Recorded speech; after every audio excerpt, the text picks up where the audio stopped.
네, 시간이 되어 세미나를 시작하도록 하겠습니다. 네, 안녕하세요. 저는 오늘 태어난자 관리 및 지역사회 연계 방안 모색을 위한 공동 세미나의 사회를 맡은 강원대학교 병원 예방의학과 박유경입니다. 궂은 날씨에도 많은 분들이 현장에 또 참석해 주셨고 또 황금 같은 금요일 오후에 온라인으로도 적지 않게 들어오실 것으로 예상이 되는데요. 네, 정말 감사드립니다. 오늘 세미나는 강원대학교 환자중심 태어난자 관리 연구 사업팀 파트란 그리고 강원도 공공보건의료 지원단 대한예방의학회 사회건강위원회가 공동 주최하고 한국보건의료연구원 환자중심 연구사업단 강원대학교 병원 한림대학교 춘천성심병원의 후원으로 이루어졌습니다. 순서는 국내외 제2번 문제와 태어난자 전환기 관리에 관한 이론적인 내용과 실증적인 내용으로 알차게 구성된 3개의 발제를 먼저 진행한 후에 잠시 휴식 시간을 갖게 되고요. 이어서 태어난자 전환기 관리에 관해 다양한 관점과 경험, 전문성을 바탕으로 울산과 춘천, 서울 등 다양한 지역에서 와주신 5분의 토론자를 모시고 종합 토론을 진행할 예정입니다. 가능하면 마지막 순서에 현장 질의나 유튜브 질문까지 받아 의견을 나눌 수 있도록 발제와 토론을 맡으신 선생님들의 철저한 시간 준수 협조가 필요할 것 같습니다. 먼저 시작에 앞서 홍윤철 대한예방의학회 이사장님께서 인사 말씀을 해주시겠습니다.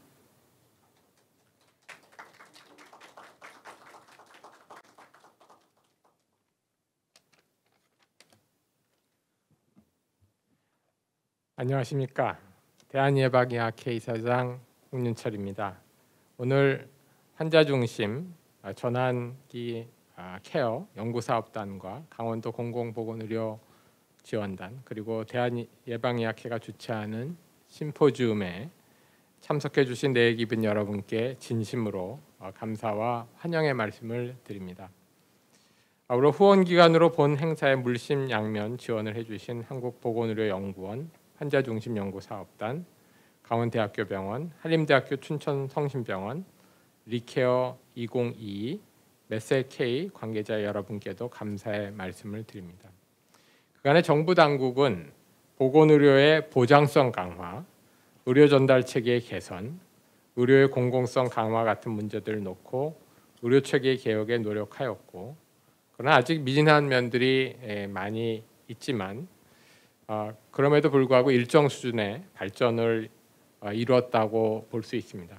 그런데 이러한 문제들은 대개 진단부터 치료까지의 병원 이용에 관한 문제죠. 그래서 병원 전 단계와 퇴원 후의 관리 방안에 대한 노력은 사실은 거의 이루어지지 않고 있었다라고 할 수 있습니다. 특히 예방 가능한 제2번 감소를 위한 퇴원 환자의 관리 방안에 대해서는 크게 미진하였다고 할 수 있습니다. 이로 인해서 병원에서 퇴원한 환자들은 제대로 관리를 받지 못하다가 악화되어서 다시 입원하게 되는 불필요하고도 또 충분히 예방 가능한 재입원을 하게 되는 경우가 적지 않았습니다. 이번 심포지움은 이러한 재입원 현황과 대응 동향 그리고 퇴원 환자의 전환기 관리의 발전 방향에 대한 발표와 논의가 이루어지는 매우 귀중한 자리라고 생각합니다. 다시 한번 바쁘신 와중에도 이번 심포지움에 참석하여 주신 모든 분들께 감사의 말씀을 드리며 본 행사가 예방 가능한 재입원 감소를 위한 퇴원 환자 관리 방안을 도출해낼 수 있는 그런 귀중한 자리가 되기를 희망하면서 앞으로 이번 심포지움의 결과를 바탕으로 실질적인 개선이 이루어질 수 있도록 많은 관심과 참여를 부탁드립니다. 감사합니다.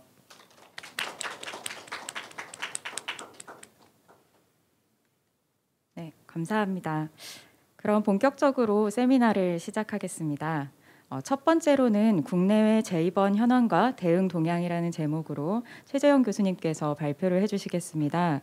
최재영 교수님은 미국 미네소타 대학에서 의료서비스 연구, 정책, 경영학 박사를 받으신 후 한림대학교 경영학과 의료경영교수, 한림대학교 산학기획전략실장을 맡고 계십니다. 그럼 박수로 청해 듣도록 하겠습니다.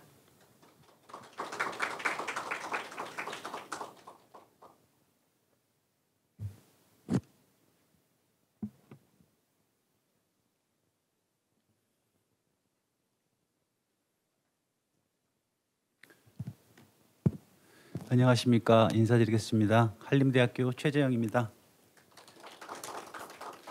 예, 제가 정확히 10년 전이더라고요. 좀 전에 소개해 주셨는데 미네소타 대학에서 이 주제로 잠재적으로 예방 가능한 제2번을 주제로 논문을 쓰면서 씨름을 하던 게 정확히 이제 10년이 됐더라고요. 그래서 또 이 세미나 발제 준비하면서 다시 한번 또 반성도 하고 또 연구도 더 열심히 해야 되겠다라는 그런 반성도 했습니다. 일단 오늘은 예방 가능한 제2번 관련해서 리서치 백그라운드를 좀 설명을 드리고요. 우선 그리고 예방 가능한 제2번과 관련된 어떤 컨셉션 프레임워크에 대해서 한번 생각을 해보고요. 그리고 이제 리서치 관련해서 뭐 메저먼트 이슈라던가 제2번 유형이라던가 컴피팅 아웃컴 관련해서 잠깐 짧게 말씀드리고, 그리고 이제 우리도 건강보험 심사평가원에서 얼마 전부터 RSRR을 이제 대국민 대상으로 공개를 이제 하고 있습니다. 그래서 관련해서 좀 주요 통계 지표 가지고 좀 생각을 해보고 싶습니다. 자, 그리고 이제 가장 중요한 부분인 것 같습니다. 이제 궁극적으로 우리가 오늘 얘기해야 될 부분인데요. 어떻게 우리가 예방 가능한 제2번을 줄일 수 있을까? 그러니까 선생님들 다 아시겠지만 제2번이 다 불필요한 건 아니지 않습니까? 그래서 이제 꼭 필요한 제2번도 있고요. 그렇지만 이제 우리가 포커스를 두는 것은 좀 잠재적으로 예방 가능한 제2번을 어떻게 줄일 수 있을 것인가에 대해서 좀 짧게 생각을 해보고, 그리고 이제 미국 사례 중심으로 에비던스 베이스드 인터벤션 두 가지 정도를 제가 짧게 좀 소개를 시켜드리겠습니다. 그리고 이제 마지막 파이널 서트 말씀드리겠습니다. 예, 우선 병원의 제2번이라는 것을 좀 정의를 좀 해봐야 될 것 같습니다. 근데 보통 이제 우리가 병원의 제2번을 얘기하고 그리고 불필요한 제2번을 얘기를 함에 있어서는 급성기 의료기관, 급성기 진료에 좀 국한시켜서 얘기를 하는 경향이 있습니다. 그래서 이제 급성기 병원으로부터 퇴원 후에 다시 급성기 병원으로 돌아가는 다시 제2번 것을 이제 우리가 리어드미션이라고 얘기를 하고요.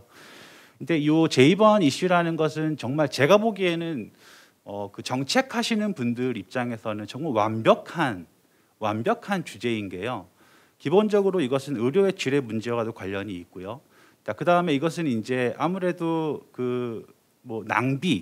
불필요한 부분이라면 낭비적인 요소가 있기 때문에 불필요한 의료비 지출을 또 줄일 수 있는, 그리고 이제 환자의 안전 역시 또 우리가 개선시킬 수 있는 그런 측면이라는 점에서 정말 완벽한 그런 보건 정책 이슈라고 생각을 하고요.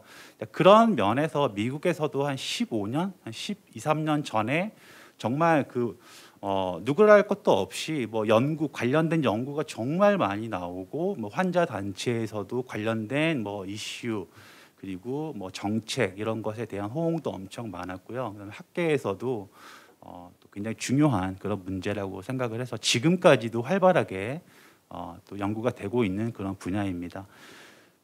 그림이 여기는 없네요. 예, 이게 기본적으로 이제 리발빙 도어라는 것은 회전문이지 않습니까? 그래서 이제 병원문을 나섰는데 다시 또 이제 병원문을 들어오는 repeated admission이라고 보면 될 것 같고요. 근데 이 제2번 문제라는 것은 기본적으로 이제 케어 트랜지션 전환기 진료의 문제가 또 문제로부터 발생할 수 있고요. 그 다음에 저는 이제 제 연구 주제는 저는 이제 퀄리티 오브 인페이션 케어 쪽에 조금, 그러니까는 인덱스 호스피탈라이제이션 동안에 의료 서비스의 질에 따라서, 그러니까 의료 서비스의 질이 조금 서브 퀄리티라고 한다면 환자들이 좀 더 많이 재입원을 하지 않을까. 그래서 이제 퀄리티 문제로 접근을 좀 해 왔습니다. 그런데 이제 이런 부분도 없지 않아 있을 거고요. 그런데 이제 이것은 굉장히 다층적인 문제여서 여러 가지 이슈를 우리가 동시에 한번 고려를 해봐야 됩니다. 그리고 이제 이 재입원율이라는 것은 기본적으로 이제 병원 간 그리고 지역 간 변이가 상당히 큰 그리고 이제 히라에서 그 신평원에서 보고서 발간한 거를 봐도요. 지역 간 변이가 상당히 크고 그리고 이제 종별 의료기관 종별에 따라서 또 역시 변이가 상당한 것으로 알려져 있습니다. 우리 이사장님께서 말씀해 주셨듯이 인사말 주시면서 이제 기본적으로 이 제2번 문제가 굉장히 중요한 문제임에도 불구하고 아직까지는 그 많은 연구자들 그리고 이제 그 정책 입안자들에 의해서 아직까지는 많이 다루어져 오지 않은 그런 이슈라고 볼 수 있습니다. 그래서 그런데 이제 최근 들어서 제가 또 세미나 준비하면서 또 알게 되었는데 뭐 급성기 환자 퇴원 지원 및 지역사회 연계활동 시범 사업 또 지금 시행 중에 있고 그래서 지금 조금씩 윈도우가 열리고 있는 그런 느낌을 받았습니다. 그래서 이제 오늘 이 세미나를 계기로 해서 좀 더 학계에서도 그렇고 우리 환자 단체 그리고 정책 입안자들 모두가 이 이슈에 대해서 조금 더 관심을 갖는 그런 계기가 되기를 바랍니다. 예. 자, 그러면 이제 이 컨셉션 프레임워크를 보시면요, 그러니까 제2번에 어떤 요인들이 영향을 주는 것인가를 제가 좀 정리를 해봤습니다. 모든 것을 다 포함하고 있는 그림은 아니고요, 몇 가지 좀 개념적으로 중요한 부분을 정리를 해봤는데요. 우선 뭐 너무 당연한 얘기겠죠. 그 헬스케어 시스템 팩터, 그러니까 어떠한 의료 시스템을 가지고 있느냐, 이 부분이 굉장히 중요한 부분일 것 같습니다. 어떤 식의 그 reimbursement policy를 가지고 있는지 그리고 이제 제2번을 줄이기 위한 어떤 정책적 노력을 하고 있는지 뭐 이런 요인들이 제2번 발생에 좀 크게 영향을 줄 것 같습니다. 그리고 이제 커뮤니티 캐릭터리스틱 어떤 지역사회 요인 역시 이제 환자 한 분 한 분의 어떤 제2번에 크게 영향을 줄 것 같습니다. 그래서 뭐 커뮤니티 캐릭터리스틱이라고 하면은 뭐 대표적으로 생각을 해보실 수 있는 것은 뭐 지역의 어떤 경제적 수준이라던가 그런 부분에 따라서 또 환자의 재입원에 어떤 그 확률에 영향을 준다라는 그런 부분이고요. 그리고 제가 서두에 말씀드렸듯이 그 인페이션 케어 퀄리티의 부분 역시 뭐 프로세스 퀄리티라던가 뭐 스트럭처럴 퀄리티라던가 이제 이런 부분 역시 재입원 가능성에 영향을 주는 것으로 알려져 있고요. 그리고 이제 의료기관의 뭐 스트럭처럴 캐릭터리스틱 역시 구조적 측면 역시 굉장히 중요한 요인인 것으로 알려져 있습니다. 대표적으로 규모가 조금 큰 병원일수록 이러한 뭐 재입원, 뭐 예방 가능한이라고 국한시킬 수는 없겠지만 대체적으로 unplanned, 그러니까 계획하지 않은 재입원이 규모가 큰 기관이 다른 조건이 같다면 재입원율이 조금 높은 것으로 알려져 있습니다. 이제 이렇듯이 그 의료기관의 어떤 구조적 특성 역시 재입원에 영향을 주는 것으로 알려져 있습니다. 자, 이런 요인들도 물론 중요한데 또 환자분 개인의 그 특성 역시 굉장히 중요한 것으로 알려져 있습니다. 그래서 그 환자분의 어떤 severity, 중증도라던가 그리고 이제 뭐 그 CC의 어떤 뭐 그 재발이라던가 뭐 이런 것들 역시 이제 굉장히 중요한 요인이 되겠습니다. 그리고 이제 동반 질환, 어떠한 동반 질환을 가지고 있는지 당연하게 중요한 요인이 될 수 있겠습니다. 그리고 이제 이것 역시 좀 많이 연구가 되고 있는 분야인 것 같습니다. 그 medication adherence, 그러니까 사실 퇴원하고 나서 이제 환자분들이 그 처방 이제 그 약 같은 거를 이렇게 잘 복용을 제때 해야 되는데 이러한 부분 역시 컴플라이언스 어떤 이슈로 인해서 좀 잘 못하고 있는 환자분들도 여럿 계시는 것 같습니다.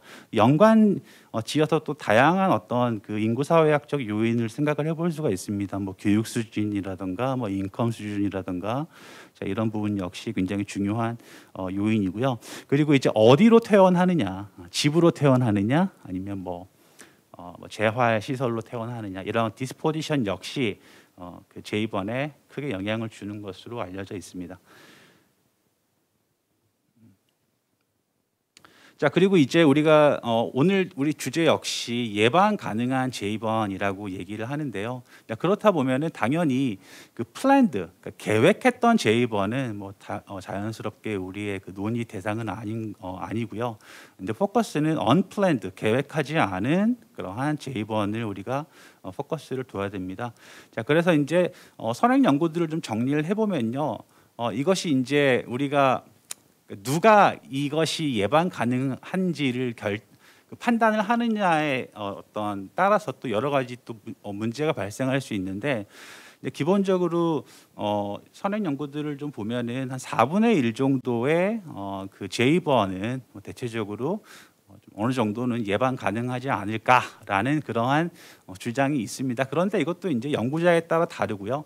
또 어떤 연구자는 뭐 5% 내외다. 또 어떤 연구자는 뭐 이것보다 많은 뭐 3분의 1 정도가 예방 가능한 재입원이 다 예방 가능하다라고 얘기를 하는데, 중요한 부분이 이러한 그 예방 가능한 재입원을 연구하는 분들이 대부분 이제 그 임상의 어떤 관점에서 문제를 바라보고, 그리고 또 병원의 관점에서 문제를 바라보기 때문에 이 예방 가능성에 대한 어떤 정의가 사실 이제 조금 그 좁게 정의가 되는 그런 측면이 없지 않아 있습니다. 그래서 커뮤니티 팩터라든가 이런 부분 역시 우리가 좀 포괄적으로 이런 예방 가능성에 대해서 우리가 얘기를 해야 되는데, 그 선행 연구들은 대부분 이제 임상하시는 분들이라든가 이제 병원의 관점에서 연구를 하기 때문에 좀 좁게 설정이 된 그런 측면이 있습니다.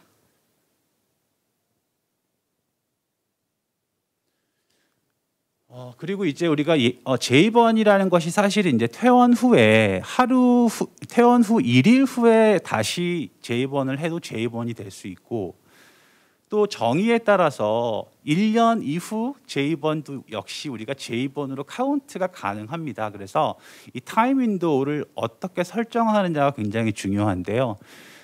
대체적으로 그러니까 퇴원 후 뭐 일주일, 뭐 한 달 이렇게 보았을 때 짧으면 짧을수록 그 인덱스 하스피탈라이제이션, 그러니까 그 내원 기간 동안의 어떤 의료 서비스의 질을 판단하는데 좀 많이 사용이 되는 경향이 있고요.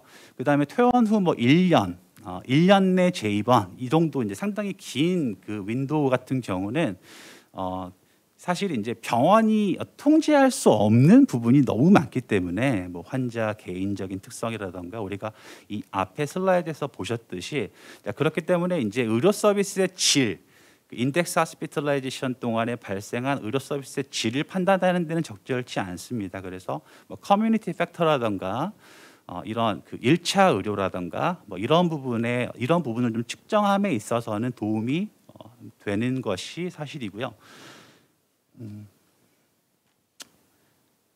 그 잠깐 말씀드렸듯이 이제 이것이 그 예방 가능한 재입원을 이제 정책 입안자분들께서 지금 이제 그 뭐라고 그럴까요? 관리하고자 하는 그런 인덱스로 보신다고 한다면 기본적으로 이제 의료기관의 입장은 그겁니다. 이것이 이제 우리가 통제할 수 있는 그러한 영역이라면은 뭐 받아들일 수 있는데, 그렇지 않은 영역이라고 한다면, 그러니까 이를테면 퇴원 후 6개월 내 재입원을 본다라든가 1년 후 재입원을 본다라는 것은 이것은 이제 병원이 컨트롤할 수 없는 부분이 너무 많기 때문에 적절한 그 질 측정 지표로는 보기가 좀 어려울 것 같습니다.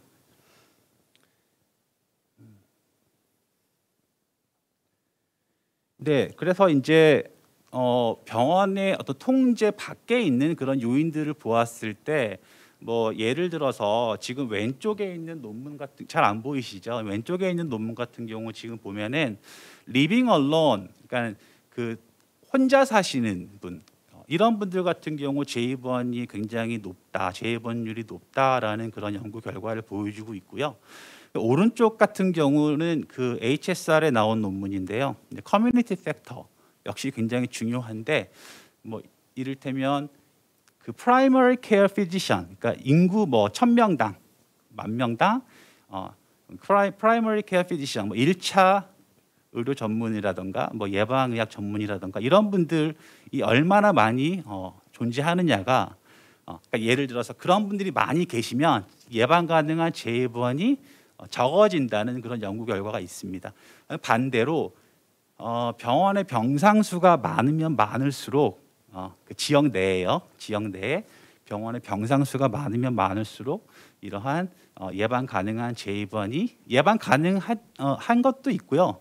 또 뭐 예방 가능하지 않은 것도 있겠지만 기본적으로 이제 병상이 많으면 많을수록 또 이러한 그 재입원율이 높아진다는 연구 결과도 있습니다.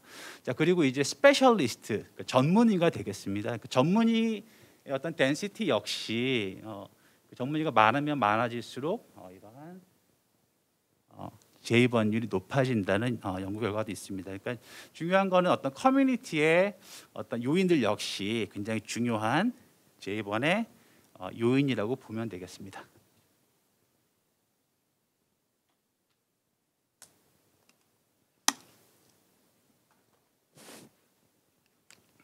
마스크를 쓰고 하려니까 숨이 좀 찹니다. 죄송합니다. 자, 그리고 이제 재입원을 우리가 얘기할 때 그 퇴원한 병원으로 다시 재입원을 할 수도 있을 거고 또 그렇지 않고 다른 병원으로 재입원을 할 수도 있을 겁니다. 그래서 동일 기관 재입원을 우리가 측정을 한다라고 하면 또 놓칠 수 있는 그러한 부분이 많이 있기 때문에 또 연구를 수행함에 있어서 포커스를 어디에 둘지에 따라서 세임 하스피틀로 갈 것이냐, 크로스 하스피틀로 갈 것이냐를 결정하면 될 것 같습니다.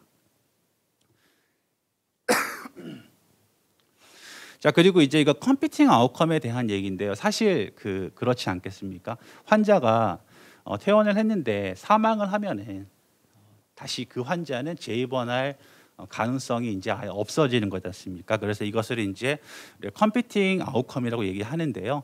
기본적으로 우리가 재입원을 연구를 함에 있어서 특히 어떤 의료 서비스의 질을 측정함에 있어서는 그 환자의 사망률 역시 같이 고려해야 된다는 그런 얘기인데요. 여기 자마 카디올로지에 나온 그 재미있는 건지는 모르겠습니다. 저로서는 연구 주제로서는 굉장히 흥미로운 주제였는데요.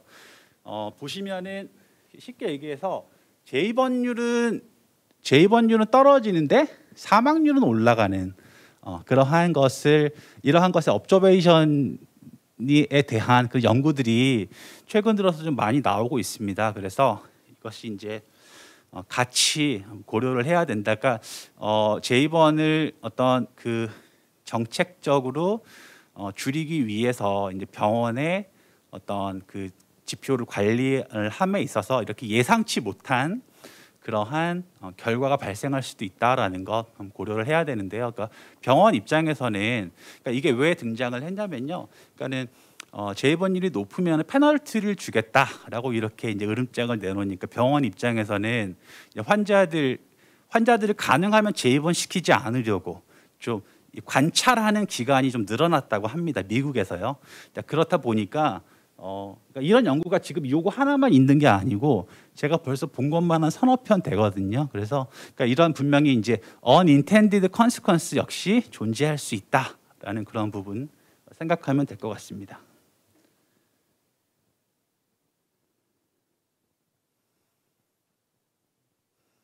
케이스 믹스 어저스트먼트 넘어가겠습니다. 이것은 이제 그 2020년 그 위험도 표준화 재입원비 적정성 평가 결과를 제가 좀 정리를 한 건데요. 재구성을 한 겁니다. 그래서 그 심평원 그 가치 기반 연구부 자료인데요. 기본적으로 이제 의료기관 종별 청구 및 재입원 현황을 보여주고 있는 표입니다. 그래서 상급 종합이나 종합에 국한된 자료긴 합니다. 그래서 보면은 전체 입원 건수 410 여기 보고 있는데요. 410만 건 중에 그 이제 대략 보면은 재입원의 경우 그 상급 종합 같은 경우 24% 정도의 입원 건수가 재입원이라고 보면 될 것 같고요. 종합 같은 경우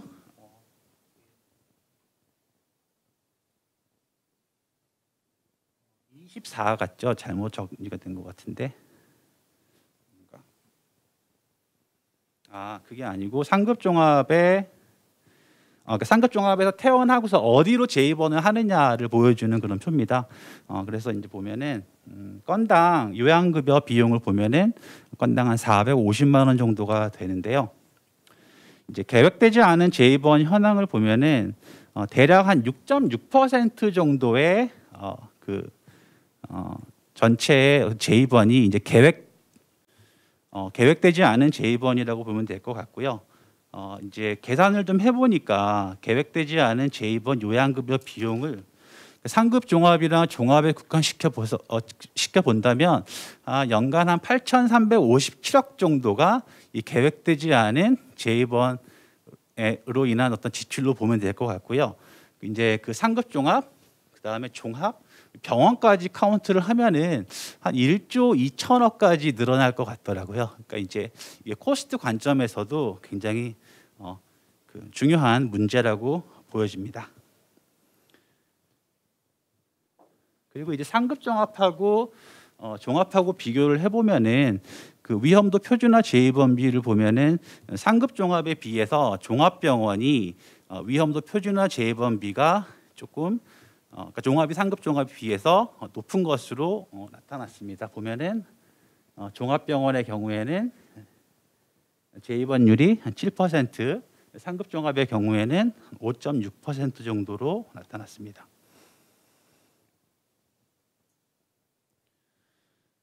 그리고 주진당군별 계획되지 않은 재입원 현황을 보여주고 있는데요. 보시면 아시겠지만 대체적으로 이제 간질환, 그러니까 알코올과 관련된 간질환에 계획되지 않은 재입원율이 굉장히 높습니다.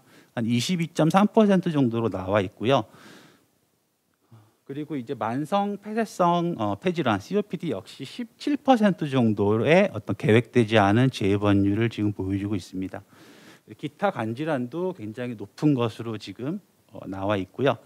그리고 만성 신부전 역시 계획되지 않은 재입원율이 굉장히 높은 것으로 나타났습니다.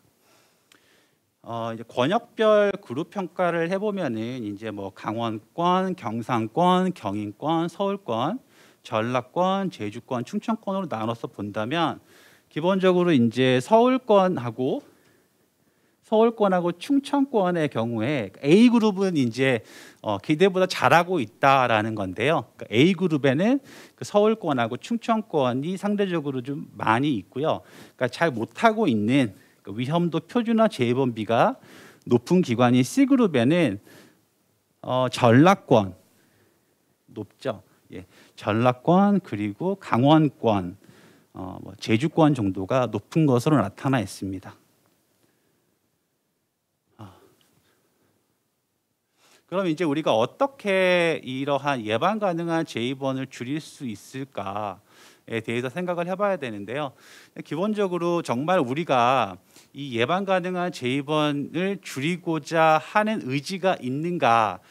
서두에도 말씀드렸다시피 아직까지는 이런 그 의지가 강한 것 같지는 않았습니다. 그런데 최근 들어서 이제 어떤 여러 정책적 어떤 수단을 통해서 조금씩 이제 그 예방 가능한 재입원을 좀 줄이고자 하는 노력이 있는 것 같고요.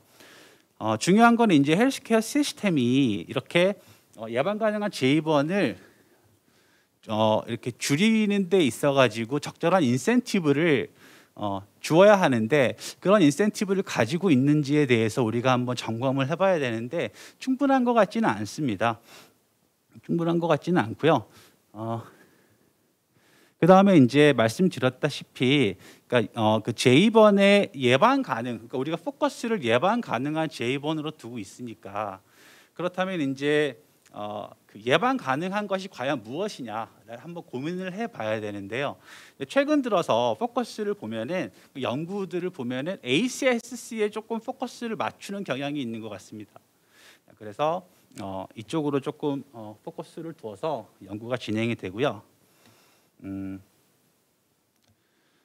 그리고 이제 코크레인 리뷰, 그 올해 나온 이 시스테매틱 리뷰를 보니까 역시 중요한 것은 이제 그 디스차지 플래닝이 좀 중요한 것으로 나와 있습니다. 그래서 이 퇴원 계획을 잘 세우면 뭐 드라마틱한 드라마틱하게 제2번을 줄일 수 있지는 않지만 어느 정도는 줄인다라는 것으로 지속적으로 지금 시스테매틱 리뷰 결과가 나오고는 있습니다. 그래서 그 포커스를 이제 우리가 케어 트랜지션 전환기 의료 쪽에 조금 두어야 되고 제가 말씀드렸듯이 미국의 사례를 보면은 프로젝트 부스트 그리고 리엔지니어 디스차지 이 두 가지 좀 근거에 기반한 그런 인터벤션에 대해서 다음 슬라이드에서 잠깐 말씀드리겠습니다.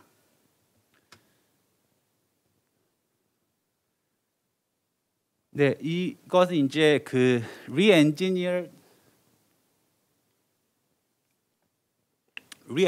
discharge 그 레드라고 하는데요. 그 보스턴 대학 그 메디컬 센터에서 그 개발이 된 그런 인터벤션입니다. 근데 보면은 여기서 아시겠지만 기본적으로 이제 12가지의 굉장히 액션으로 이제 구성이 되어 있습니다. 12가지 이렇게 잘 안 보이시겠지만은 12가지의 어떤 액션으로 구성이 되어 있는데 기본적으로 이제 언어 문제가 굉장히 중요합니다. 그래서 퇴원 계획을 세울 때 이 환자가 언어의 어떤 그러니까 그 의료진의 얘기를 잘 알아듣는지 그 부분에 대한 것을 이제 확인을 하고요. 자, 그 필요한 경우에 이제 그 팔로업 케어에 대한 어포인트먼트를 처리를 하고요. 예약을 잡고 그리고 그 퇴원 후 포스트 디스차지 아웃페이션 서비스에 대해서 이제 오거나이즈를 하고요. 역시 이제 메디신이 굉장히 중요합니다. 그래서 이제 그 약물 관련해서 어떤 그 큰 문제는 없는지 복용에 큰 문제는 없는지를 점검을 하고요.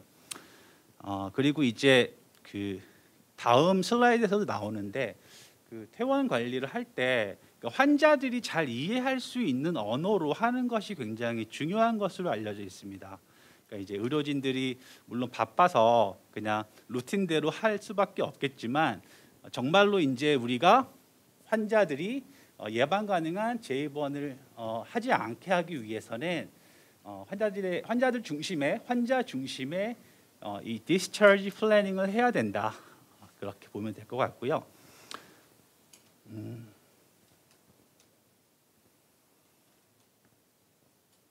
제 생각에는 그게 핵심인 것 같습니다. 그러니까 환자가 이 디스차지 플랜을 했냐 안 했냐 그 자체로 중요한 게 아니고 이 환자가 정확하게 이해했는지 그리고 어떠한 니즈가 있는지 그 부분들을 파악하는 것이 굉장히 중요하고요. 그리고 이제 퇴원 후에 디스차지 플랜에 대해서 전화를 통해서 다시 한번 확인을 하는 이러한 일련의 컴포넌트들로 구성이 되어 있고요. 여기 이 레드 같은 경우는 말씀드렸다시피 여러 이제 그 연구 결과를 보면은 상당히 이제 뭐 물론 드라마틱하진 않겠지만 어느 정도는 재입원을 예방 가능한 재입원을 줄이는 것으로 나타나 있습니다.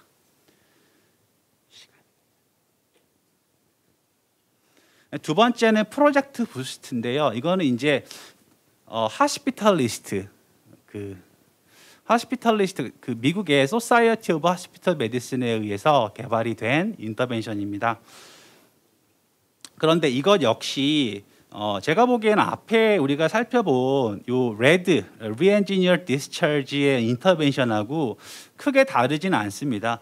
크게 다르진 않고 일단 기본적으로 이제 환자의 리스크를 페이션 리스크를 잘 파악을 하고요, 평가를 하고 그리고 이제 환자가 이제 퇴원이 정말로 준비가 되어 있는지를 평가를 하고 그리고 여기서도 나오지만 페이션 센터드 환자 중심의 디스차지 인스트럭션을 굉장히 중요하게 여기는 그러한 인터벤션입니다. 또 팔로업 텔레폰 콜도 있고요. 그리고 인터프로페셔널 그러니까 뭐 전문직 간의 어떤 라운드도 존재하고 메디케이션 리컨실레이션 이런 부분도 굉장히 중요한데 제가 그 급성기 환자 퇴원 지원 이 시범 사업 자료를 좀 봤는데 정확하게 모든 걸 다 캐치를 못했겠지만 이 메디케이션 리컨실레이션 부분에 있어 가지고는 조금 걱정이 되는 건 사실이더라고요. 약사분들이 개입이 거의 안 돼 있더라고요. 그래서 이러한 부분에 대해서 좀 점검을 해야 되지 않을까. 두 가지 인터벤션을 보았는데요. 이 두 가지 인터벤션은 말씀드렸듯이 좀 근거 중심의 그러한 개입 프로그램으로 알려져 있습니다. 많은 미국의 병원들에서 이런 프로그램들을 도입을 해서 또 많은 효과를 본 것으로 알려져 있습니다. 이 인터벤션 팀, 두 가지 인터벤션의 팀의 구성을 보면은 이렇게 보시면 아시겠지만 굉장히 다양한 그러한 전문가들로 구성이 되어 있습니다. 그냥 두세 명이 이거는 해결을 할 수 있는 문제가 아니고요. 보면은 그 환자 안전 전문가라든가 케이스 매니저라든가 심지어는 의료 관리자라든가 하스피털 IT 관계자라든가 파마시라든가 그리고 페이션 에듀케이터 그리고 디스차지 플래닝 소셜 워크 그 사회복지 그쪽이죠. 심지어는 여기 종교인까지 들어가 있습니다. 예, 종교인까지 들어가 있고 여기서 그러니까 오른쪽 프로젝트 부스트도 그렇고 보시면 아시겠지만 정말 다양한 그런 전문가들이 동시에 개입을 해야 이것이 어느 정도는 개선이 될 수 있는 문제다라는 것을 아실 수 있겠습니다.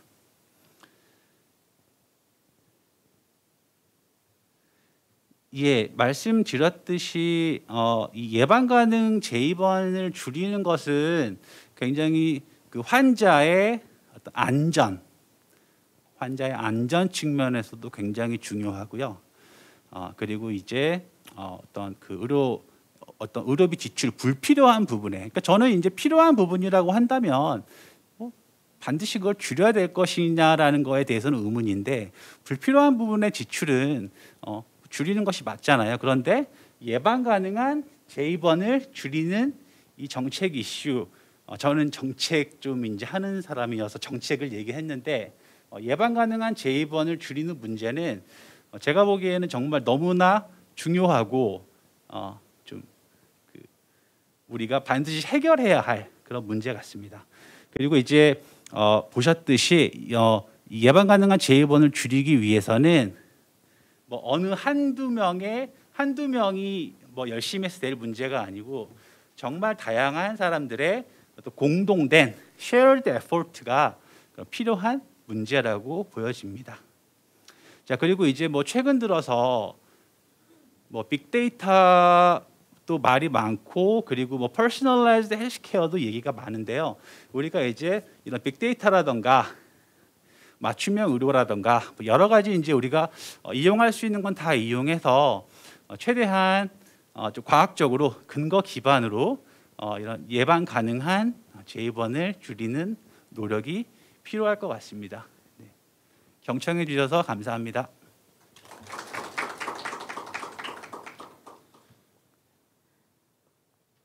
네, 발표 감사드립니다.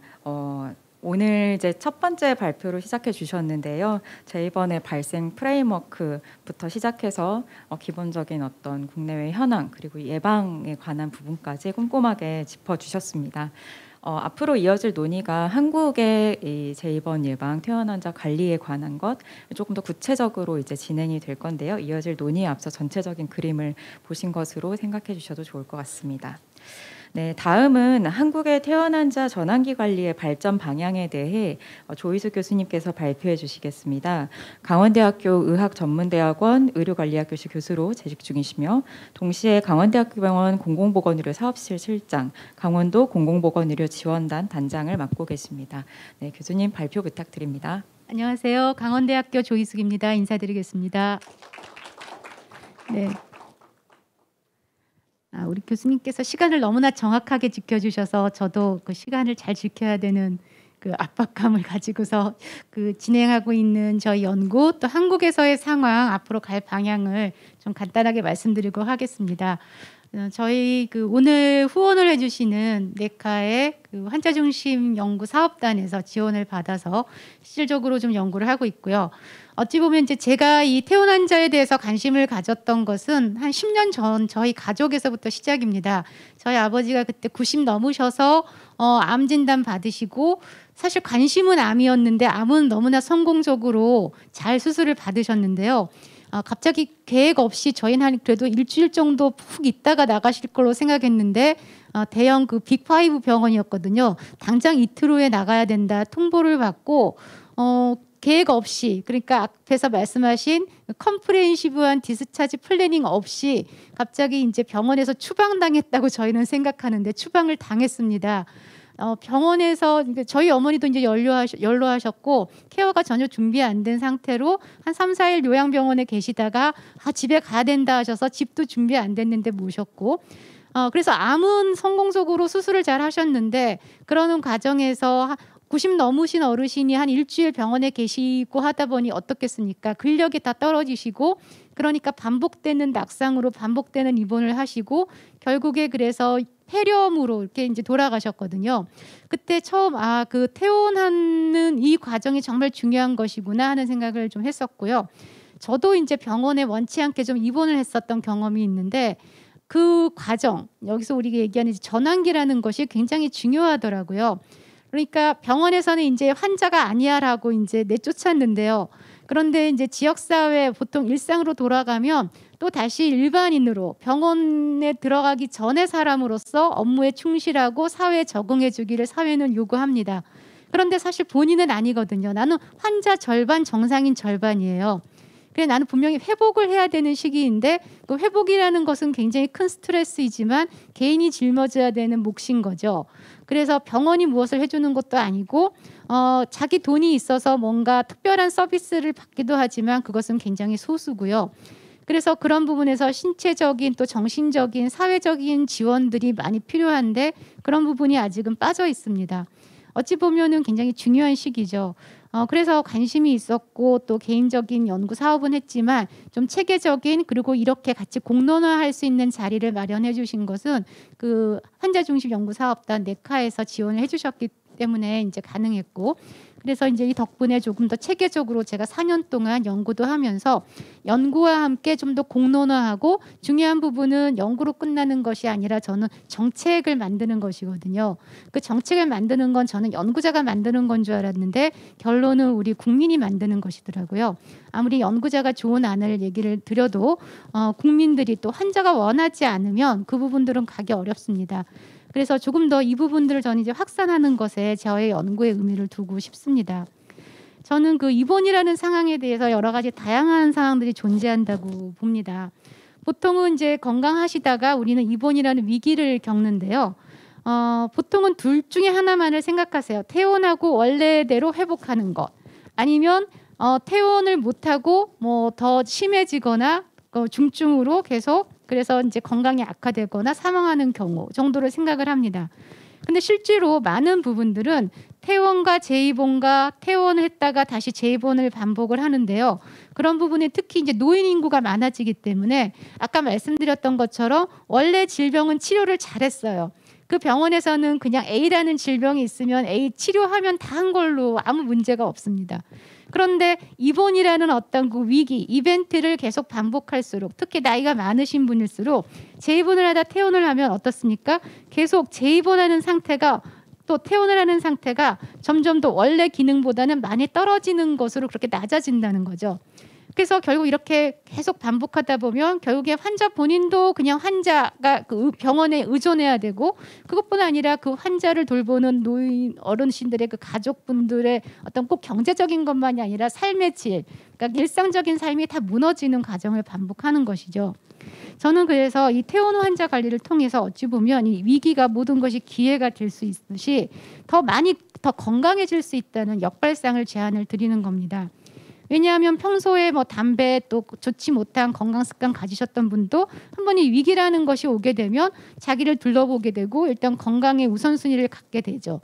또 여기서 조금 더 건강에 관련된 또 자가 관리에 대한 교육 훈련을 잘만 해준다면 또 재활이라는 부분에 대해서 굉장히 간과하실 수 있지만 호흡 재활, 심장 재활 각각의 재활에 대한 교육과 기회를 준다면 훨씬 더 이 입원이라는 위기가 기회로 갈 수 있는 부분입니다. 그렇기 때문에 결론적으로 이 입원이라는 위기가 이렇게 다양한 그 결과들을 낳는데 우리는 이 부분들에 대해서 이 퇴원 후 관리라는 부분들에 대해서 굉장히 아직은 무심하다는 것이죠. 오늘날 우리가 그 한국 사회에서 병원에 가십니다. 병원에 가면 사실 우리는 치료를 하지만 뭐 일주일 그렇게 이제 뭐 병원에 묵게 되는 거죠. 어찌 보면 그렇죠. 그러면은 치료라는 거 위에도 병원에서의 삶이 있습니다. 일주일 있는 삶이 되는 거죠. 그래서 치료 이외에 굉장히 여러 가지 삶에 대한 지원들이 필요한데요. 사실 어떻습니까? 병원에 있는 동안은 이 아픈 것에만 관심을 갖는 것이죠. 의료진들은. 사실 병원이라는 것이 굉장히 낯선 환경, 두려운 환경이기 때문에 어느 때보다 정신적 스트레스가 많고요. 또 퇴원에 대한 불안이 있습니다. 또 그것뿐 아니라 원래 가고 있던 삶들이 있는 것이고, 그런데 의료진이 판단한 이 필요한 서비스 하는 것은 일부입니다. 환자에서의 병원의 삶은 이런 것들이 굉장히 많은데요. 이 일부에 대해서만 병원에서는 실적으로 필요해라고 규정을 하고 그것에 대해서만 치료를 하는 거죠.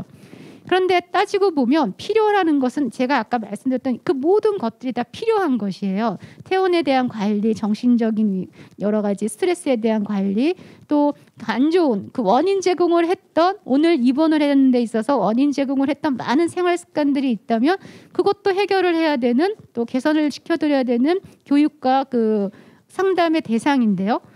그런 모든 부분들에서 단지 필요하고라고 규정하는 것은 어떻습니까? 숙가냐 아니냐라는 겁니다.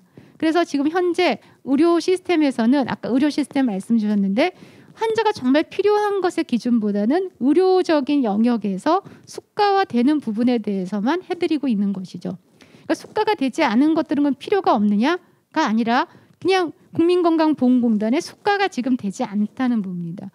그러니까 우린 필요한데도 제도적으로 만들어지지 못한 부분들에 대해서 많은 어떤 건강의 이제 문제들을 갖고 있는데 그거조차도 우리가 공론화가 되고 있지 않다는 것이 저는 더 큰 문제죠.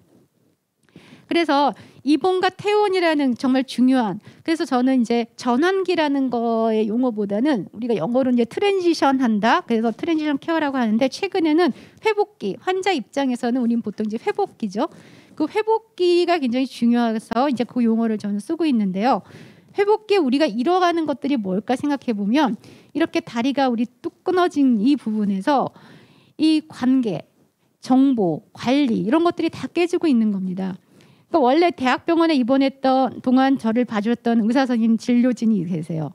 근데 지역사회에 갔어요. 갑자기 이제 대학병원에 가는 거 위해 병원에 의원에 다니셔야 돼요. 그런데 그곳에 있어서의 갑자기 이제 의료진이 바뀌죠.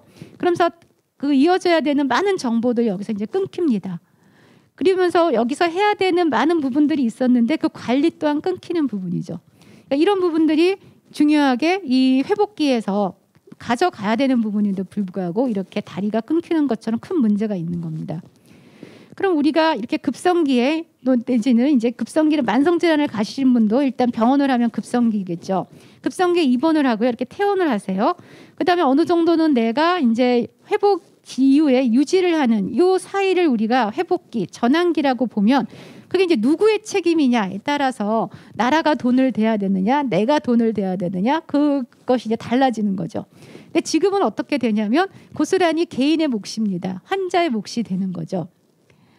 그런데 우리가 환자 아니라 뭐 가전제품을 수리할 때를 생각해 봅시다. 그리고 뭐 가전제품이 고장이 났어요. 어디에 가서 수선을 맡겼어요. 그런데 한 일주일 썼는데 다시 망가졌어요. 그러면 다시 우리 AS 센터를 방문하겠죠. 일주일밖에 안 됐는데 또 고장이 났네요. 그럴 때 저희 고객님이 잘못 써서 그렇습니다. 다 100% 그렇게 얘기하지 않죠. 뭐가 잘못됐지 하고 일주일 만에 다시 했으니까 뭐 수리비 안 받습니다. 그게 어찌 보면 관례이고 정말 그 소비자의 하자가 있어서 사용에 문제가 있는 게 아니면 보통은 우리가 그것에 대해서 그 애프터 서비스를 계속 해주는 게 우리의 다른 서비스 영역에서는 관점입니다. 그런데 아까 말씀을 해주셨죠. 우리가 재입원이라는 거에는 굉장히 여러 가지 팩터들이 있음에도 불구하고 지금까지는 모든 부분이 이제 환자의 영역, 그리고 우리 심사평가원에서 하고 있는 그 6.6%라는 것은 정말 그런 부분들을 다 제외하고 정말 병원이 잘못한 것을 인정하는 기준에 맞춰서만 한 6.6%. 그거는 또 병원이 잘못한 건 또 아니에요. 그냥 병원의 의료의 질에 좀 차이가 있지 않을까 정도로 우리가 그냥 추측하는 것이죠. 재입원을 한다고 해서 뭐 의료비를 감면해 줍니까? 그거 아니지 않습니까? 어찌됐건 결과는 다 환자가 가져가요. 단지 그럼에도 불구하고 우리가 심사평가원에서 6.6% 정도는 의료기관에서 그래도 좀 문제가 있는 것이야 라고 하다 보니 실제 우리나라에서의 재입원율이 또 굉장히 과소평가되죠. 실제로 재입원율 뭐 미국이나 다른 선진국들 다 25% 이상, 연구자에 따라서 30%. 저희도 요런 기준 저런 기준을 빼고 이제 6.6%라고 하지만 실제 재입원율 정말 계획돼서 뭐 항암 치료를 해야 되기 때문에 2주 후에 와야 된다. 그런 거를 제외한 그래도 그냥 재입원을 하는 아까 말씀드린 그 재입원을 통해서 환자의 삶의 질이나 기능이 떨어지는 재입원들은 사실 25% 30%고요.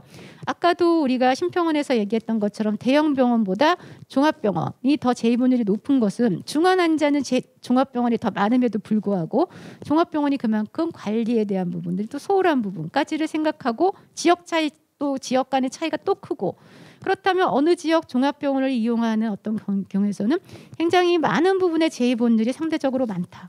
이렇게 재입원의 그 지역 간 또 계층 간 종별 간 변이가 크다는 것은 또 무슨 의미냐면 그만큼 노력하면 개선이 가능하다라는 것을 이야기를 하는 것이죠. 변이가 크다는 건 그런 의미이죠. 그런 모든 부분들이 그렇다면 이 회복기에 포함되는데요. 그것은 사실 지역사회 역할보다는 우리가 한 달 이내 재입원을 좀 간주한다면 의료기관에서 조금만 더 노력하고 이제까지 하지 않았던 추가적인 그렇지만 필요한 서비스들을 제공한다면 충분히 재입원을 줄일 수 있는 그런 여지를 갖고 있다라는 그런 그 중요한 시사점을 얘기를 하고 드리고자 합니다. 일찍이 이런 그 입원 후에 회복을 하는 부분에 대한 중요성은 각국에서 중요한 그 아젠다로 자리매김을 하고 있습니다. 보시는 것처럼 영국에서는 그 환자의 효과성, 환자 경험, 환자 안전이라는 것을 그 국가의 시스템 의료진로 중요하게 부각을 하고 있고요. 그 중에서 효과성에 해당하는 것 중에 중요한 세 개의 도메인 중에 하나를 그 환자가 스스로 그 자기 병을 잘 회복할 수 있는 걸 잘 지원하는 것. 즉, 그 회복기 관리 부분들을 중요한 아젠다로 자리매김을 하고 있습니다. 그 전환기능 개념에 대해서는 또 우리 추 이종성 교수님께서 또 좀 자세히 설명을 해주실 거고 또 이 필요성 또 재입원 현황에 대해서는 일찍 이제 최재원 교수님께서 발표해 주셔서 이 부분 넘어가도록 하겠습니다. 우리나라에서는 심사평가원에서 현재 급성기 환자 재입원 뇌졸중에 대해서 시범사업 하지만 아직 그 결과에 대해서는 평가나 발표를 하지는 않고 계시고요. 이와는 더불어 공공의료 사업의 퇴원 환자 전환기 사업을 각 국립대 병원 또 의료원에서 지원받아 운영을 하고 있습니다. 어찌 보면 이제 이 부분들을 제가 하는 연구에서 조금 더 가이드라인도 개발하고 지표를 개발해서 적어도 운영을 하고 있는 이 병원에서 좀 더 표준화되어 갈 수 있도록 지원하자 하는 게 이제 연구의 시작 취지였고요. 조금 더 하다 보니 욕심을 내어 좀 더 정책화하고 수가화해서 이 사업에 또 이것만의 그 여기에만 참여하는 병원뿐 아닌 모든 의료기관들이 이 부분에 굉장히 중요한 필수 서비스로 자리매김을 해야 된다라는 부분들을 더욱더 새삼 이제 실감을 하고 있습니다. 퇴원 환자 전환기 관리는 현재 이제 미국, 카나다, 네덜란드, 뭐 영국 각각의 형태, 각각의 이제 재원으로 운영을 하고 있습니다. 여기서 저는 좀 이제 미국 사례가 좀 더 그 우리 수가와 연결돼서 진행을 하고 있어서 말씀을 드리면요. 미국은 뭐 사보험이기 때문에 모든 보험에 적용하진 못하지만 그 취약계층의 메디케이드 또 65세 이상 노인에 대해서 제공하고 있는 메디케어에서는 그 퇴원 환자 관리에 대한 것을 이제 관리 감독합니다. 결국에는 시작은 의료비 절감에서 이제 시작이 됐죠. 그래서 재입원율을 이제 30일 이내로 보고요. 요 슬라이드에서 좀 더 자세히 말씀드리자면 초창기에는 재입원에 대해서 모니터링하고 어느 정도 각 병원들이 재입원을 하고 있는가라는 것을 이제 데이터들을 좀 더 모았고요. 2012년도를 시작으로 그 센터 포 메디컬 서비스 그 메디케이드와 메디컬 우리나라로 따지면 이제 국민건강보험공단 뭐 연구소 같은 개념인데요. 메디케이드 메디케어 환자에 대해서 이 재원 감소 프로그램들을 시작을 하는데요. 점점 더 그 고피를 좀 더 강화시켜서 2014년도부터는 평소 다른 병원보다 재입원을 많이 시키는 병원에 대해서 그냥 그 부분만을 삭감하는 것이 아니고요. 그 전체 병원에 대해서 지원을 하는 그 예산의 3%를 아예 그냥 삭감을 해버립니다. 굉장히 무시무시한 그 디스인센티브이죠. 그러다 보니 각 병원들이 어떻게 하면 재입원을 낮출 수 있을까에 대한 프로그램, 그냥 프로그램을 돌려서는 안 되고 정말 재입원을 낮출 수 있는 프로그램을 개발해야 되기 때문에 근거 중심에 대한 연구들이 굉장히 많고 그거에 기반으로 프로그램들을 운영합니다. 앞서 말씀해 주신 그 레드나 부스트나 많은 프로그램들이 이제 그렇게 만들어지죠. 그런데 이제 앞서 지적도 해주셨지만 또 제 연구에서는 그래서 이 부분만으로 가는 것은 좀 안 된다라고 생각하는 이유인데요. 이렇게 제2본이라는 지표, 단일 지표로 가다 보니 많은 의료기관에서 왜곡된 진료 행태로 이 제2본만을 낮추는 많은 노력들을 하게 됩니다. 또 환자 입장에서는 물론 제2본이라는 게 굉장히 그 중요한 지표지만 그렇게 하다 보면 이제 피해를 보게 돼요. 그래서 많은 저널들에서 또 이걸 비판하는 것에 아까 오브저베이션 유니트, 우리로 따지면 뭐 빨리 입원 안 시키고 병실 없으면 응급실에 많이 이제 붙잡아 두지 않습니까? 그런 것처럼 병원에서는 입원을 하는 것부터 미국에서 이제 카운트를 하다 보니 관찰 유닛을 만들어서 그래서 최대한 입원해 있는 기간을 좀 줄이고 그리고 빨리 퇴원한 다음에 집으로 보내지 않고 그 유닛에서 한참을 관찰시키는 거예요. 그렇게 길다 보면 그럼 30일 내에 재입원만 잡히기 때문에 그 30일을 넘어서는 거죠. 그 이후에 재입원하는 경우에는 그 재입원으로 잡히지 않는 겁니다. 30일 이내. 그러다 보니까 실질적으로 집에도 못 가고 병실에 있는 것도 아니고 그 관찰 유닛에 있어야 되는 그런 부작용이 발생하고요. 아까 그 재입원은 줄었는데 사망이 는다? 거꾸로 또 생각하면 많이 사망하는 병원에서는 아예 재입원이 없어요. 그래도 사망보다는 재입원이 좀 좋은 건강 지표인데 더 퀄리티가 낮은 병원에서는 재입원 자체보다는 사망이 높은 그런 경우에는 또 이렇게 교묘하게 이 페널티에서 이제 벗어나게 됩니다. 또 한 가지는 이제 대형 병원들에서 이런 그 재입원을 하는 부분에 대해서 많은 노력을 하는데 또 어떤 병원에서 이제 재입원 부분들 이렇게 재입원을 할 환자 같은 경우에 아예 뭐 받지를 않는다거나 그래서 결론적으로는 이제 지표만을 이렇게 재입원으로 단일 지표로 보는 것은 환자를 위해서 시작한 것인데 환자한테 도움이 되지 않을 수도 있다. 그래서 이제 저는 연구가 환자 중심의 그 재입원 또 퇴원 환자 관리 프로그램을 좀 가는 부분이고요. 왜냐하면 재입원 프로그램 또 이 환자 회복기 관리를 하면 무엇이 좋으냐면 물론 정부 차원에서는 재입원도 감소하고 의료비도 감소한다는 결과들이 그 우리 문헌들에서 많이 있습니다. 근데 그렇지 않더라도 설령 우리가 정말 아까 말씀하신 것처럼 정말 우리가 최선을 다하고 플래닝을 했는데도 또 입원하실 분은 입원을 하세요. 어쩔 수 없는 의료적인 상황, 중증도가 높으신 경우에 입원을 할 수밖에 없는 상황이 분명 있습니다. 그럼 입원을 하셔야겠죠. 그렇지만 뭐 응급실을 통해서 입원을 했느냐 아니면 정말 잘 준비돼서 했느냐.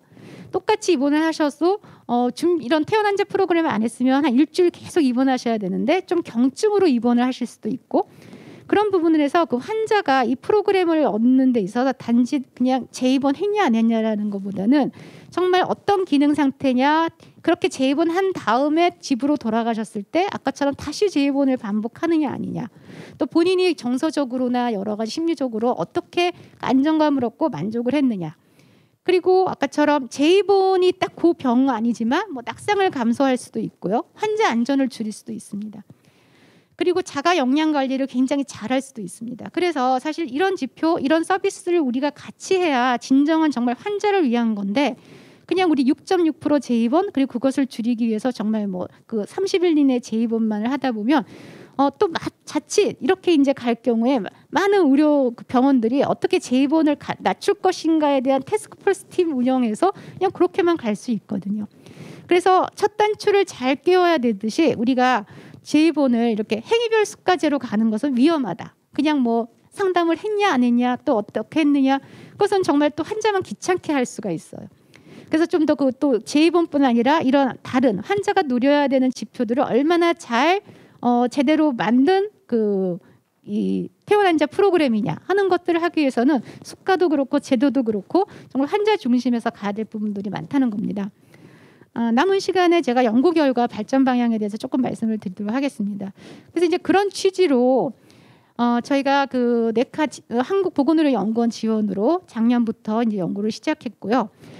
좀 더 제대로 된 한국형 가이드라인도 만들고 시작은 저희 강원대병원 오늘 또 함께 이제 후원해 주시는 한림 춘천 성심병원 같이 참여를 하시고 그다음에 강원도의 5개 의료원이 함께 이 프로그램을 운영하려고 하고요.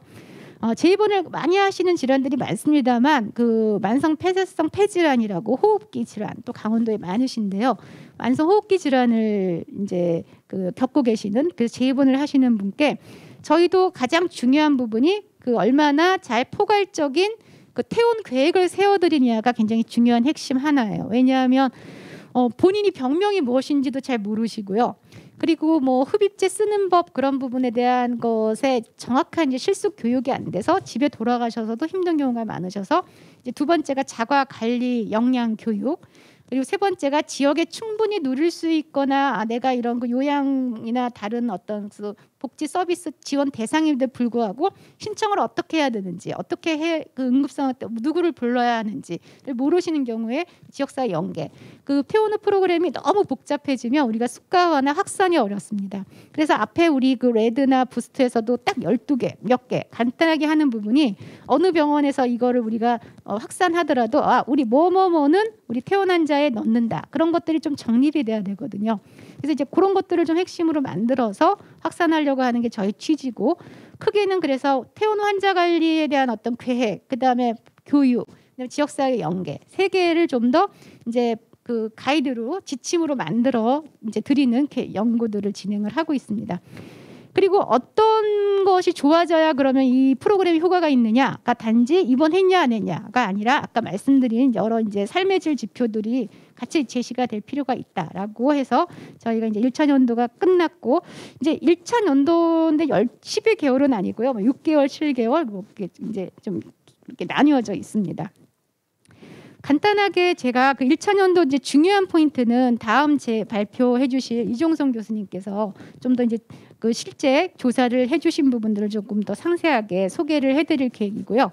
저는 이제 이렇게 다양한 방법들을 통해서 우리가 일명 그 퇴원 환자의 서비스를 어떻게 할 것인가에 대한 디자인을 수행했고, 이제 저희가 6월부터 그 새로 시작이 돼서 실제 프로그램을 진행을 하는 그 상태에 놓여 있습니다. 이제 오늘 포럼을 갖는 것도 올해부터 저희가 매년 이제 그 1년에 한 번씩 포럼을 좀 할 계획을 갖고 있어요. 지금은 저희가 요 취지도 설명해 드리고 1차 연도 결과까지를 이제 말씀드리고, 다음 아마 이맘때쯤이면은 이제 저희가 프로그램 운영을 좀 하겠죠. 그럼 실제 무엇이 좋아졌다 사례도 좀 말씀드리고, 그때는 좀 더 본격적으로 그러니 이거를 어떻게 좀 더 수가 정책 갈 수 있느냐 하는 이제 공론화 그렇게 좀 가는 것을 계획을 합니다. 그동안 몇 차례 이제 외국의 사례들을 말씀을 드렸지만 전체적으로 아까 호흡기 환자에 대해서 이미 이루어진 전환기 회복기 프로그램 그 체계적인 문헌 고찰을 조금 해봤었습니다. 그랬더니 그 각각 어떤 프로그램, 또 어떤 경우에서는 여기 이 프로그램만을 운영을 위한 특화된 간호사 제도가 따로 있는 국가들도 있고요. 그리고 그 이외에도 호흡기 재활 프로그램들을 정말 열심히 해서 호흡 재활을 효과를 본 연구 등 각각의 같은 퇴원 환자 프로그램이긴 하지만 거기에 들어가는 구성 요소들이 굉장히 다양했고, 그 프로그램을 통해서 무엇을 보았는가에 대한 결과들도 보면 어떤 연구에서는 그냥 단순하게 재입원 감소만을 보았지만 아까 말씀드린 것처럼 응급실을 간 거냐 아니면 응급실 가지 않고 입원했느냐, 이게 환자 본인으로서는 굉장히 큰 차이죠. 조금 그냥 문제가 있어서 외래를 통해서 가는 경우랑 정말 준비 안 돼서 응급실에 정말 숨 넘어갈 상태여가지고 응급실 가서 입원하는 건 전혀 다른 그 당시도 그렇고 이후도 그렇고요. 그래서 응급실을 통한 재입원을 감소하는 것도 굉장히 중요한 지표가 될 수 있거든요. 환자들 입장에서는. 그 예후하고도 관련되고요. 그 위에도 삶의 질, 심리적인 문제, 이런 많은 지표들이 각 연구들에서 이제 포함이 됐었다는 겁니다. 결론적으로는 입원하면 그냥 치료만 하다가 퇴원하려고 하면 그때부터 요양병원 가나 집으로 가나 어떻게 모셔야 가나, 지금 그게 우리의 현실인데요. 퇴원에 대한 계획은 입원 때부터 고민이 돼야 되는 겁니다. 그래서 입원과 함께 병원에서는 이 사람의 퇴원을 생각해 줘야 돼요. 퇴원할 때 혼자 사는지 어디 그 가족들이 있는지, 병원으로 요양병원으로 가실지 집으로 가실지 이게 다 달라지거든요. 심지어는 집에 가실 때 교통편이 있는지 없는지까지 다 물어보라고 돼 있어요. 그다음에 약물은 어떻게 몇 개나 드시는지, 여기 위에도 드시는지, 그런 게 사실 다 환자 안전하고도 고려되는 부분들이죠. 결론적으로는 그런 것을 다 이제 수술 끝났습니다, 내일 모레 가세요, 그때 얘기하는 것이 아니라 처음부터 시작을 하는 거죠. 입원해 계시는 첫날 적어도 뭐 24시간, 48시간 이내에 이제 그런 부분에 굉장히 초기 평가가 중요하다라는 그 시사점이 있고요. 그 다음에는 무엇을 평가할 것인지에 대한 결과 지표가 굉장히 중요하다. 단순하게 재입원 했냐 안 했냐만 볼 것이냐, 아니면 정말 삶의 질이나 정서적 안정감을 줄 것까지를 우리가 고려할 것이냐. 그것을 향상시키려면 당연히 심리 상담도 프로그램에 또 포함이 돼야 되는 그런 부분들이 같이 고려해야 되고요. 그리고 중요한 부분이 이제 돌아가셔서 자기 관리를 하기 위해서는 중요한 교육인데요. 결국에는 동기를 잘 심어드려야지 본인이 가셔서 뭐 운동 열심히 하고 술 줄이고 그런 게 만만한 것은 아니지 않습니까? 그렇지만 그럼에도 불구하고 교육을 열심히 제일 언제 잘 받으실까요? 입원해 계시는 동안 정말 내가 이렇게 살아서는 안 되겠다 하는 그런 그 상태에서 동기를 정말 잘 심어드리고 교육을 잘 하는 것. 그러기 위해서는 이런 그 교육 간호할 수 있는 분들의 역량이 굉장히 중요하겠죠.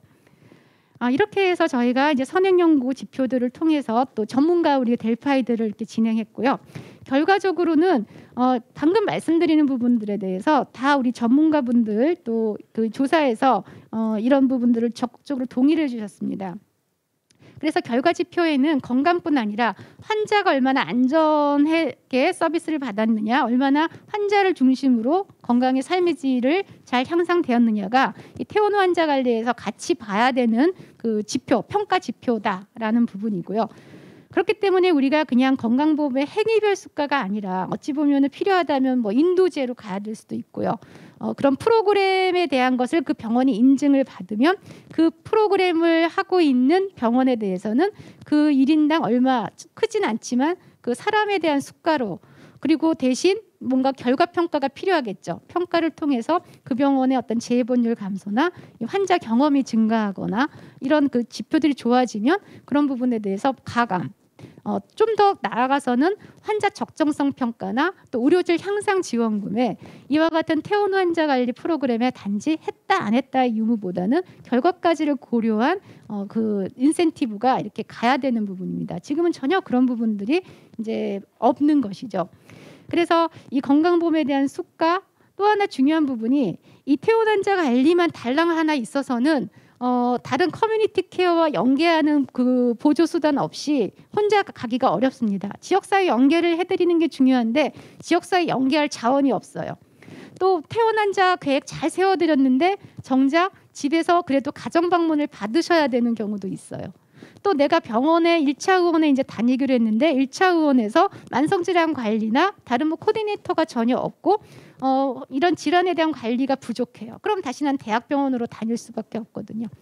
그래서 이와 같은 전환기 서비스는 그 재가 서비스를 지원할 수 있는 다른 서비스 정책들과 꼭 같이 개발이 되어야 되는 부분입니다. 이런 부분에 대해서 저희가 전문가 30분에 대해서 조사를 했고요. 그런 부분에서 다 9점 이상으로 중요한 부분들을 말씀을 해주셨습니다. 자, 그렇다면 이런 부분들이 그냥 연구하는 연구병원 내지는 이 사업을 하는 사업의 어떤 그 몇몇 환자에게 대해서만 혜택을 드릴 것이냐가 아니라 결국에는 어떻게 제도화할 것이냐인데요. 보통 모든 부분의 제도화는 이렇게 정책이 결정이 되는 과정에 앞서서 한 몇 단계를 우리가 다 거쳐야 됩니다. 이 공짜가 없거든요. 이 세상에 사회적인 문제들은 너무나 많아요. 그런데 모든 문제가 다 해결을 위한 정책으로 가는 것은 아니죠. 굉장히 뭐 살고 죽는 문제, 누가 그 어떤 문제로 뭐 사망을 했다거나 아니면 누가 뭐 굉장히 극단적 선택을 했다거나 하는 그런 부분들은 갑자기 사회적 이슈화가 돼서 국회에서 뭐 누구누구 법이 만들어지기도 합니다. 어떤 그런 극단적인 것이 아니더라도 우리는 이런 부분들이 공론화되고 사회적인 그 이슈화가 돼야만 그 부분들이 좀 더 확장돼서 다 같이 함께 되는 이제 공론화 과정. 그러면 이제 정부가 그때서야 좀 길을 열고 이거 제도화돼야 돼, 정책화돼야 돼, 국회에서도 법을 만들어야 되로 가는 것입니다. 그래야만 공적 서비스로 확대도 되고 민간도 더 참여할 수 있고 어떤 시장이 형성이 될 수 있는 것이거든요. 그런 점에서 우리가 이 재입원이라는 문제는 아직 사회 문제에서 사회적 이슈로 가지 못했습니다. 그렇기 때문에 다 본인들이 제 돈 내고 다시 재입원하고 환자가 짊어져야 되는 몫으로 가는 것이거든요. 지금은 우리 단계는 아주 시작이고 어떻게 하면 이 사회적 이슈화를 갈 수 있느냐, 그것이 오늘 이제 포럼의 어떤 부분의 첫 출발이라고 볼 수가 있습니다. 또 좀 더 제도화 가기 위해서는 가이드라인을 잘 만들어야 되는데요. 아까처럼 레드, 부스트 같은 저희도 그래서 저희 이제 파트랑 그룹이라고 해서 페이션트 센터도 환자 중심의 트랜지셔널 케어 파트란 그룹을 저희 연구사업단 이름을 줘서 거기 N을 하나 넣어서 파트너랑 그렇게 하고 싶은데 N을 지금 못 찾았는데 N 하나 찾아주시면 제가 스타벅스 커피 쿠폰을 쏘겠습니다. 좀 약한가요? 좀 더 센 걸로 그러면 쏘겠습니다. 그래서 파트너랑 그런 우리 좀 한국의 그룹을 만들어야 될 것 같고요. 그 그룹에서 만드는 우리 그 프로토콜 개발하는 것이 이제 저희 연구의 핵심이고요. 두 번째로는 이런 코디네이터 분들이 계셔야 할 수 있는데 아직 이런 그 양성 과정이 없습니다. 그래서 저희 과정에서 또 제도적으로 이 퇴원 환자 관리를 위한 코디네이터가 필요하고요. 적정 수가 만들어져야 되고 아까처럼 지역사회 커뮤니티가 잘 활성화되는 함께 할 수 있는 부분 아니고요. 오늘 제가 사회 문제를 좀 사회적 이슈화 드리고자 말씀을 드렸습니다. 많은 관심 부탁드리겠습니다. 감사합니다. 네, 교수님 감사합니다. 역시 시간을 잘 지켜서 마무리해 주셨는데요. AS 책임이 어디에 있느냐 하는 문제제기가 굉장히 인상적인 것 같습니다. 이 다양한 연구 결과를 짧은 시간 안에 잘 요약해서 소개해 주셨는데요. 이 건강과 의료가 아직은 한국 사회에서 개인의 책임으로 보는 그런 규범이 아직은 좀 강한 것 같습니다. 그것이 변하기 위한 어떤 한 과정에 이 세미나가 기여하기를 기대해 봅니다. 네, 마지막으로 퇴원 관리에 대한 환자와 전문가 경험을 주제로 이종선 교수님께서 발표를 해주시겠는데요. 한층 더 피부에 와닿는 그런 내용이 될 것 같습니다. 이종선 교수님은 청주대학교 디자인조형대학 산업디자인 전공 교수로 재직 중이시며 청주대학교 산학협력단 부장교수, 한국스마트헬스케어 협회의 자문을 맡고 계십니다. 네, 그러면 박수로 청해 듣겠습니다.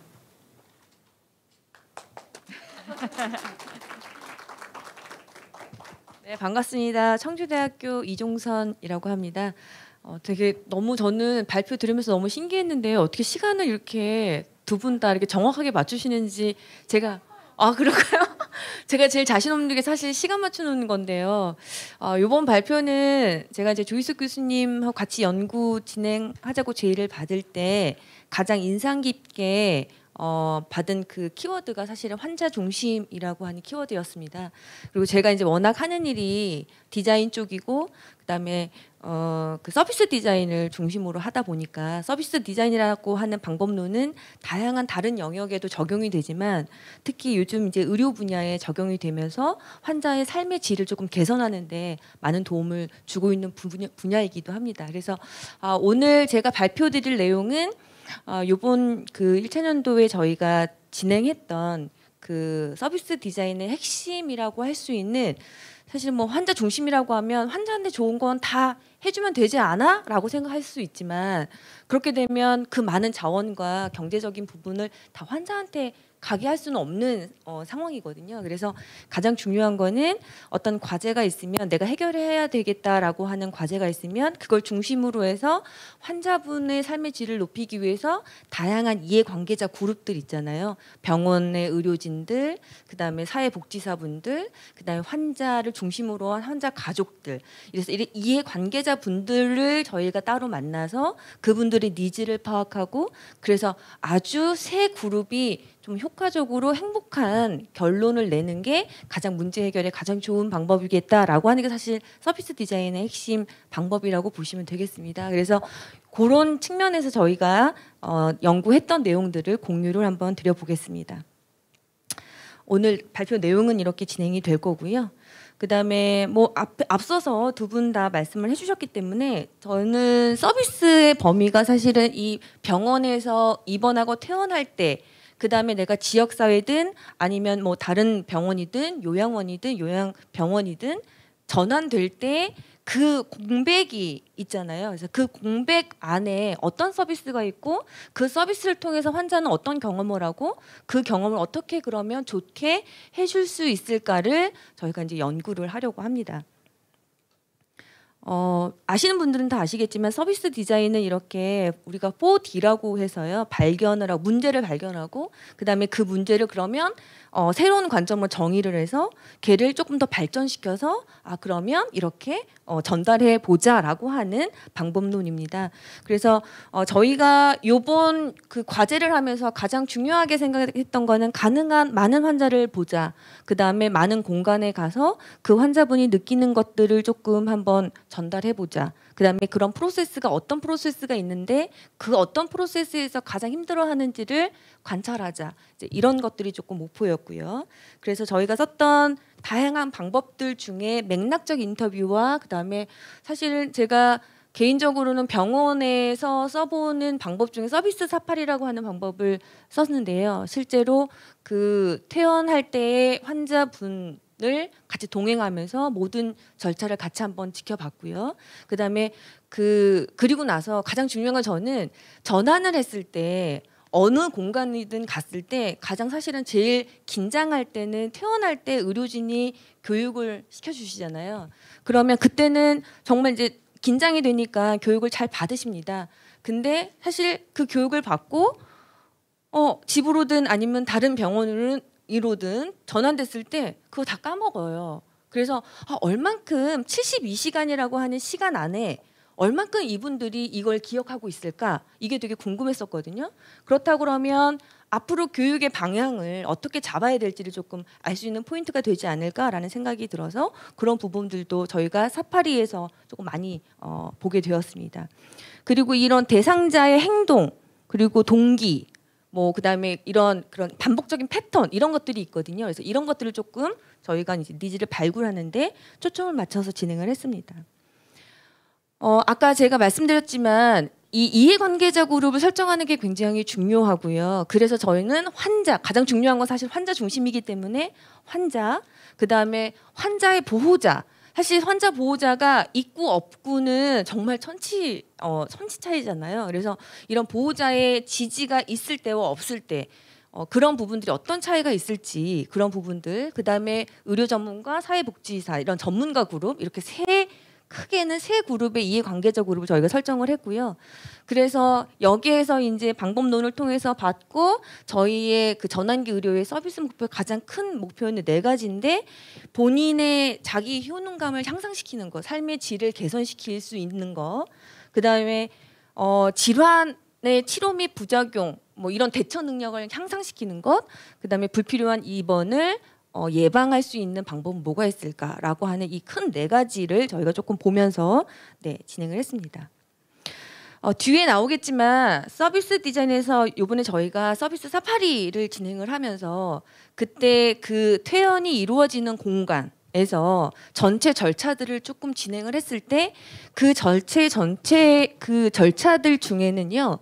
보시면 눈에 보이지 않는 절차들이 있고요. 그러니까 이 의료진 이 뒷면 간호사님들이 하는 프로세스들이 있고 그다음에 환자가 직접 몸소 체험하게 되는 영역이 있잖아요. 그래서 그런 부분들 환자의 동선은 그러면 잘 이루어지고 있는지 효율적으로 이루어지는지 대기 시간은 너무 많지 않은지 교육은 적절히 이루어지는지 교육의 자료는 그러면 맞춤형인지 뭐 여러 가지 것들을 저런 동선에 따라서 보게 되고요. 그래서 지금 그렇게 되면 지금 보시면 저걸 이제 저희가 서비스 청사진이라고 하는데 보이는 면과 숨겨진 면에서 가장 에러가 발생되는 포인트들을 잡을 수가 있는 거죠. 그래서 거기에서 그러면 개선할 수 있는 문제를 잡을 수 있다라고 하는 우리가 눈으로 딱 그 공간에서 이루어지는 모든 행동들을 딱 눈으로 딱 잡아주는 사진처럼 보여주는 그런 부분들을 저희가 이제 2장 정도를 저희가 제작을 한번 해봤고요. 이해관계자 연구는 저희가 이제 연구를 할 때 간호사 그룹과 요양병원 담당자 그룹 이렇게 전문가 그룹을 일 때는 저희가 이제 이렇게 집단 심층 그룹 인터뷰를 진행을 했습니다. 그래서 총 3그룹을 진행을 했었고요. 2번째는 서비스 사파리 환자를 중심으로 해서 환자가 경험하게 되는 모든 경험들을 같이 한번 같이 관찰을 해보자라고 해서 서비스 사파리를 진행을 했고요. 근데 이제 이걸 진행을 하면서 가장 어려운 점은 이제 저희가 그 코로나 때문에 굉장히 좀 심각한 상태였었던 거거든요. 그래서 굉장히 조금 저런 부분이 조금 힘들었었고요. 그 다음에 마지막 환자 가족에 대해서는 좀 이제 저희가 심층 인터뷰를 진행을 이렇게 3가지의 방법론으로 진행을 하게 되었습니다. 첫 번째는 이제 집단 심층 인터뷰입니다. 자, 이 집단 심층 인터뷰에서 저희가 보고자 했던 내용은 그 전문가 그룹에서는 과연 제일 궁금하실 것 같아요. 내가 보호하고 그다음에 치료했던 환자가 계속 입원을 반복합니다. 그리고 저희가 봤던 환자는 10번 정도 입퇴원을 반복한 환자가 있었습니다. 그런데 거기 계시는 간호사분이 그렇게 말씀하셨어요. 너무 답답하대요. 이분도 정말로 병원 생활을 너무 충실히 잘하셨고 교육도 잘 받으셨고 보기에는 문제가 없을 것 같은데 돌아가서는 무슨 일을 하시는지 모르겠는데 계속 입퇴원을 반복하니까 간호사 입장에서는 굉장히 이제 환장을 노리시는 거잖아요. 뭐가 어떻길래, 뭐가 잘못됐길래 왜 그럴까? 그래서 나중에는 어떻게 말씀하시냐면 정말 궁금하시대요. 이게 COPD라고 하는 질환 자체가 원래 입퇴원을 반복하는 것인가? 아니면 환자가 돌아가서 이 일상생활을 뭔가 잘못하고 있기 때문에 교육이 안 됐거나 뭔가가 잘못됐기 때문에 그러는 것인가, 이게 너무 궁금하시다고 하신 말씀이 저는 좀 지금도 생각이 나는데요. 그래서 간호사 그룹에서 굉장히 많은 얘기들을 많이 해주셨어요. 첫 번째는 저희가 이제 보려고 하는 그 내용들에서는 환자가 퇴원을 할 때 퇴원 절차가 어떠한지 들어야 되잖아요. 그런 부분, 그다음에 퇴원 교육하고 우리가 생각할 때는 퇴원 교육 정말 그럼 잘해주면 되지 않아? 라고 생각하지만 실제 현장에 계시는 분들은 그 많은 환자분들을 다 케어할 때 어떻게 그렇게 많은 시간을 소비하면서 퇴원 교육을 할 수 있겠습니까? 그리고 정작 환자도 그걸 또 원하지 않는데요. 그래서 그럼 우리가 생각하는 게 뭔가 잘못됐구나. 그렇다면 현장에서 가능한 범위에 환자 교육은 어떻게 효과적으로 이루어져야 될까라고 하는 부분들을 조금 고민을 하게 됐고요. 그다음에 그러면 이분들이, 이 전문가 그룹들이 생각하는 재입원의 원인은 그러면 뭘까? 이거 되게 중요하잖아요.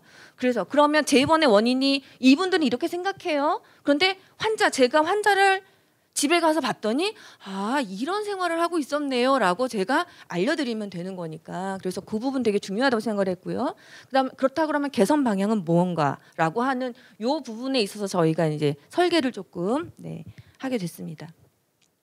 간호사 그룹, 그러니까 이 종합병원 소속의 간호사 3분과 그다음에 중소병원 간호사 3분, 그다음에 요양병원 담당자 그룹 3분, 이렇게 해가 저희가 세 그룹을 FGI를 진행을 하게 됐습니다. 그리고 총 이제 60분 동안 심층 인터뷰를 진행을 했었고요. 그다음에 여기서 이제 저희가 이제 물어봤던 항목들은 퇴원 절차, 그다음에 퇴원 교육, 그다음 재입원 원인, 이제 이렇게 크게는 3가지의 항목으로 저희가 이제 토론을 하게 됐었고요. 그다음에 가장 중요한 거는 이분들이 중요하게 생각하는 그런 키워드들이 뭔지, 이런 것들 조금 저희가 추출했었거든요. 그런 부분들로 이루어져 있습니다. 요양병원 담당자 똑같고요. 자, 첫 번째는 대학병원 간호사 그룹 저희가 이제 봤는데요. 이 내용이 조금 많으니까 지금 시간도 조금 없어서 제가 이제 조금 중요하다고 생각되는 부분들만 소개하고 넘어가도록 하겠습니다. 그다음 퇴원 교육에 대해서는 교육을 아까 제가 말씀드린 것처럼 교육을 아예 받지 않는 것보다는, 그렇다고 해서 정말 1시간, 30분 이렇게 집단으로 교육을 뭔가를 해준다? 이거는 너무 현실적으로 안 된다라고 말씀을 하시고, 그분들이 30분 동안 집중력도 떨어져서 교육을 받을 수 있는 상황이 아니다. 그렇다고 그러면 이분들은 그래서 그럼 어떻게 지금 하고 계시나요? 그랬더니 스쳐 지나가듯이 그냥 자주 와서 올 때마다 한 5분, 10분 이렇게 그냥 해주신다는 거죠. 반복해서. 여기서 가장 중요한 거는 반복 교육이고요. 그다음에 근데 이제 이게 너무 주먹구구식으로 간호사분들의 역량에 따라서 이루어진다는 게 사실은 문제인 것 같습니다. 그래서 저희가 이제 나중에는 서비스 제안을 할 때도 이 부분에 대해서도 어떻게 하면 좋을까라고 좀 고민을 조금 해봤습니다. 그다음에 퇴원을 할 때 보통 퇴원 교육할 때 자료 주시잖아요. 교육 자료 줄 때 이 교육 자료가 너무 일반적인 내용의 자료를 주시는 거예요. 물론 교육 자료를 안 주는 것보다는 굉장히 좋지만 실제로 그 분한테 맞춰진 교육 자료가 아니기 때문에 이분들이 읽을 생각 전혀 안 하시고 계시더라고요. 그리고 그냥 받고 받았다, 그다음에 집에 놓는다, 이게 이제 이렇게 되는 상황이라서 적어도 뭔가 카테고라이징을 조금 크게라도 해서 그분들의 질환별 아니면 라이프 스타일, 뭔가 운동 처방별, 뭔가 이렇게 카테고라이징을 해서 맞춤형 교육 자료를 조금 중앙에서 공식적으로 만들어서 그걸 전국에 뭔가 배포를 해주면 어떨까라는 생각을 조금 했었거든요. 그래서 그런 부분들이 조금 있었고요. 그리고 공공 시스템 이제 아까도 말씀드렸지만 지금은 공공 의료 플랫폼이 지금 있는데 지금 이 공공 의료 플랫폼 안에는 민간이 들어와 있지 않고 그다음에 개별 아이디나 막 이런 거 생성이 굉장히 좀 까다롭게 돼 있답니다. 그래서 그거를 활용하기가 조금 힘들다라는 말씀을 하셔서 조금 고도화 부분이 조금 필요하다. 이렇게 말씀을 하셨었고요. 그리고 이제 여기서 또 중요한 부분이 사실은 환자의 개인 의지가 가장 중요한데 어떻게 보면 환자 본인이 본인의 병을 제일 모르고 있는 경우가 제일 많다고 하시는 거죠. 그래서 본인이 스스로 자기 병이 지금 어느 정도이고 어떤 상태인지 정확하게 아는 것이 중요하다라는 말씀을 해주셨습니다. 그래서 저희가 이제 한 1시간 동안 진행했던 그 말씀들 중에 가장 많이 나온 키워드들을 저희가 이제 워드크라우드 기법으로 추출을 했거든요. 그랬을 때 이분들은 이제 연계가 굉장히 중요하다. 아까도 말씀드렸지만 전환될 때마다 지금 정보도 연계돼야 되고 뭔가 서비스도 연계돼야 되는데 지금 그게 다 끊겨 있다는 걸 굉장히 불편해하시고 심각하게 받아들이고 계셨거든요. 그래서 지금 보시면 제일 크게 보이는 단어들이 제일 많이 언급된 단어라고 보시면 되겠습니다. 그래서 교육, 이 중요한 건 알겠지만 지금 본인도 너무 힘드시고 이제 뭐 이런 부분들, 그다음에 연계 굉장히 중요하고 서비스 단절된 부분들을 많이 언급하셨습니다. 자, 두 번째는 이제 요양병원 간호사 그룹입니다. 저희가 이제 중소병원하고 사실 중소병원, 대학병원하고 요양병원은 사실 조금 상황이 많이 좀 틀리더라고요. 그래서 이 요양병원 담당자 분들은 그 교육을 조금 철저히 시키려고 굉장히 많이 노력을 하시고 계셨었고요. 그다음에 여기서 이제 이분들이 가장 얘기했던 부분들이 기존 환자 정보를 알 수 없다라고 하는 말씀을 많이 하셨었고 그게 되게 중요한데 그런 부분을 알 수 없어서 일부러 보호자님을 찾아서 전화를 해서 물어보거나 그런 일들을 또 해야 되는 상황이다라고 말씀을 하셨었습니다. 그래서 정보를 이렇게 추적할 수 있는 그런 시스템이 조금 정보가 이제 이렇게 전달될 수 있는 시스템이 이제 필요하다라는 얘기를 하셨었고요. 특히나 요양병원에서 잠깐 몸이 좋아지셔서 가정으로 전환이 됐다가 다시 안 좋아져서 다시 요양병원으로 오는 경우 같은 경우에는 정말 정보가 완전 단절되는 거죠. 그래서 이런 경우들이 굉장히 많이 있다라고 얘기를 하셨었습니다. 그리고 제가 이제 대학병원에 있는 그 간호사 그룹하고 얘기했을 때 사실은 그 전환될 때 환자에게 방문 간호를 하는 것들이 굉장히 중요하다고 말씀을 하셨었거든요. 그러면 그 방문 간호를 할 때 그 인력은 그러면 어떤 분이 되면 좋겠습니까? 라고 얘기했을 때 그냥 코디네이터의 역할을 해줄 수 있는 사람이면 좋겠다라고 말씀을 하셨었어요. 근데 이 요양병원에 계시는 그 전문가 그룹은 뭐라고 하시냐면 아니요. 코디네이터만으로는 안 되고요. 그냥 간호사가 정말로 그 제가 방문을 해서 간호 서비스를 해줘야 그게 효과가 있을 겁니다라고 하는 말씀들을 많이 해주셨습니다. 그래서 여기서 저희는 제가 방문 서비스를 할 때 과연 어떤 인력이 파견이 돼서 서비스를 해줘야 가장 좋을 것인지라고 하는 부분들에 조금 물음을 갖게 됐고요. 그리고 여기서 보시면 이제 이것도 되게 중요하게 생각하셨어요.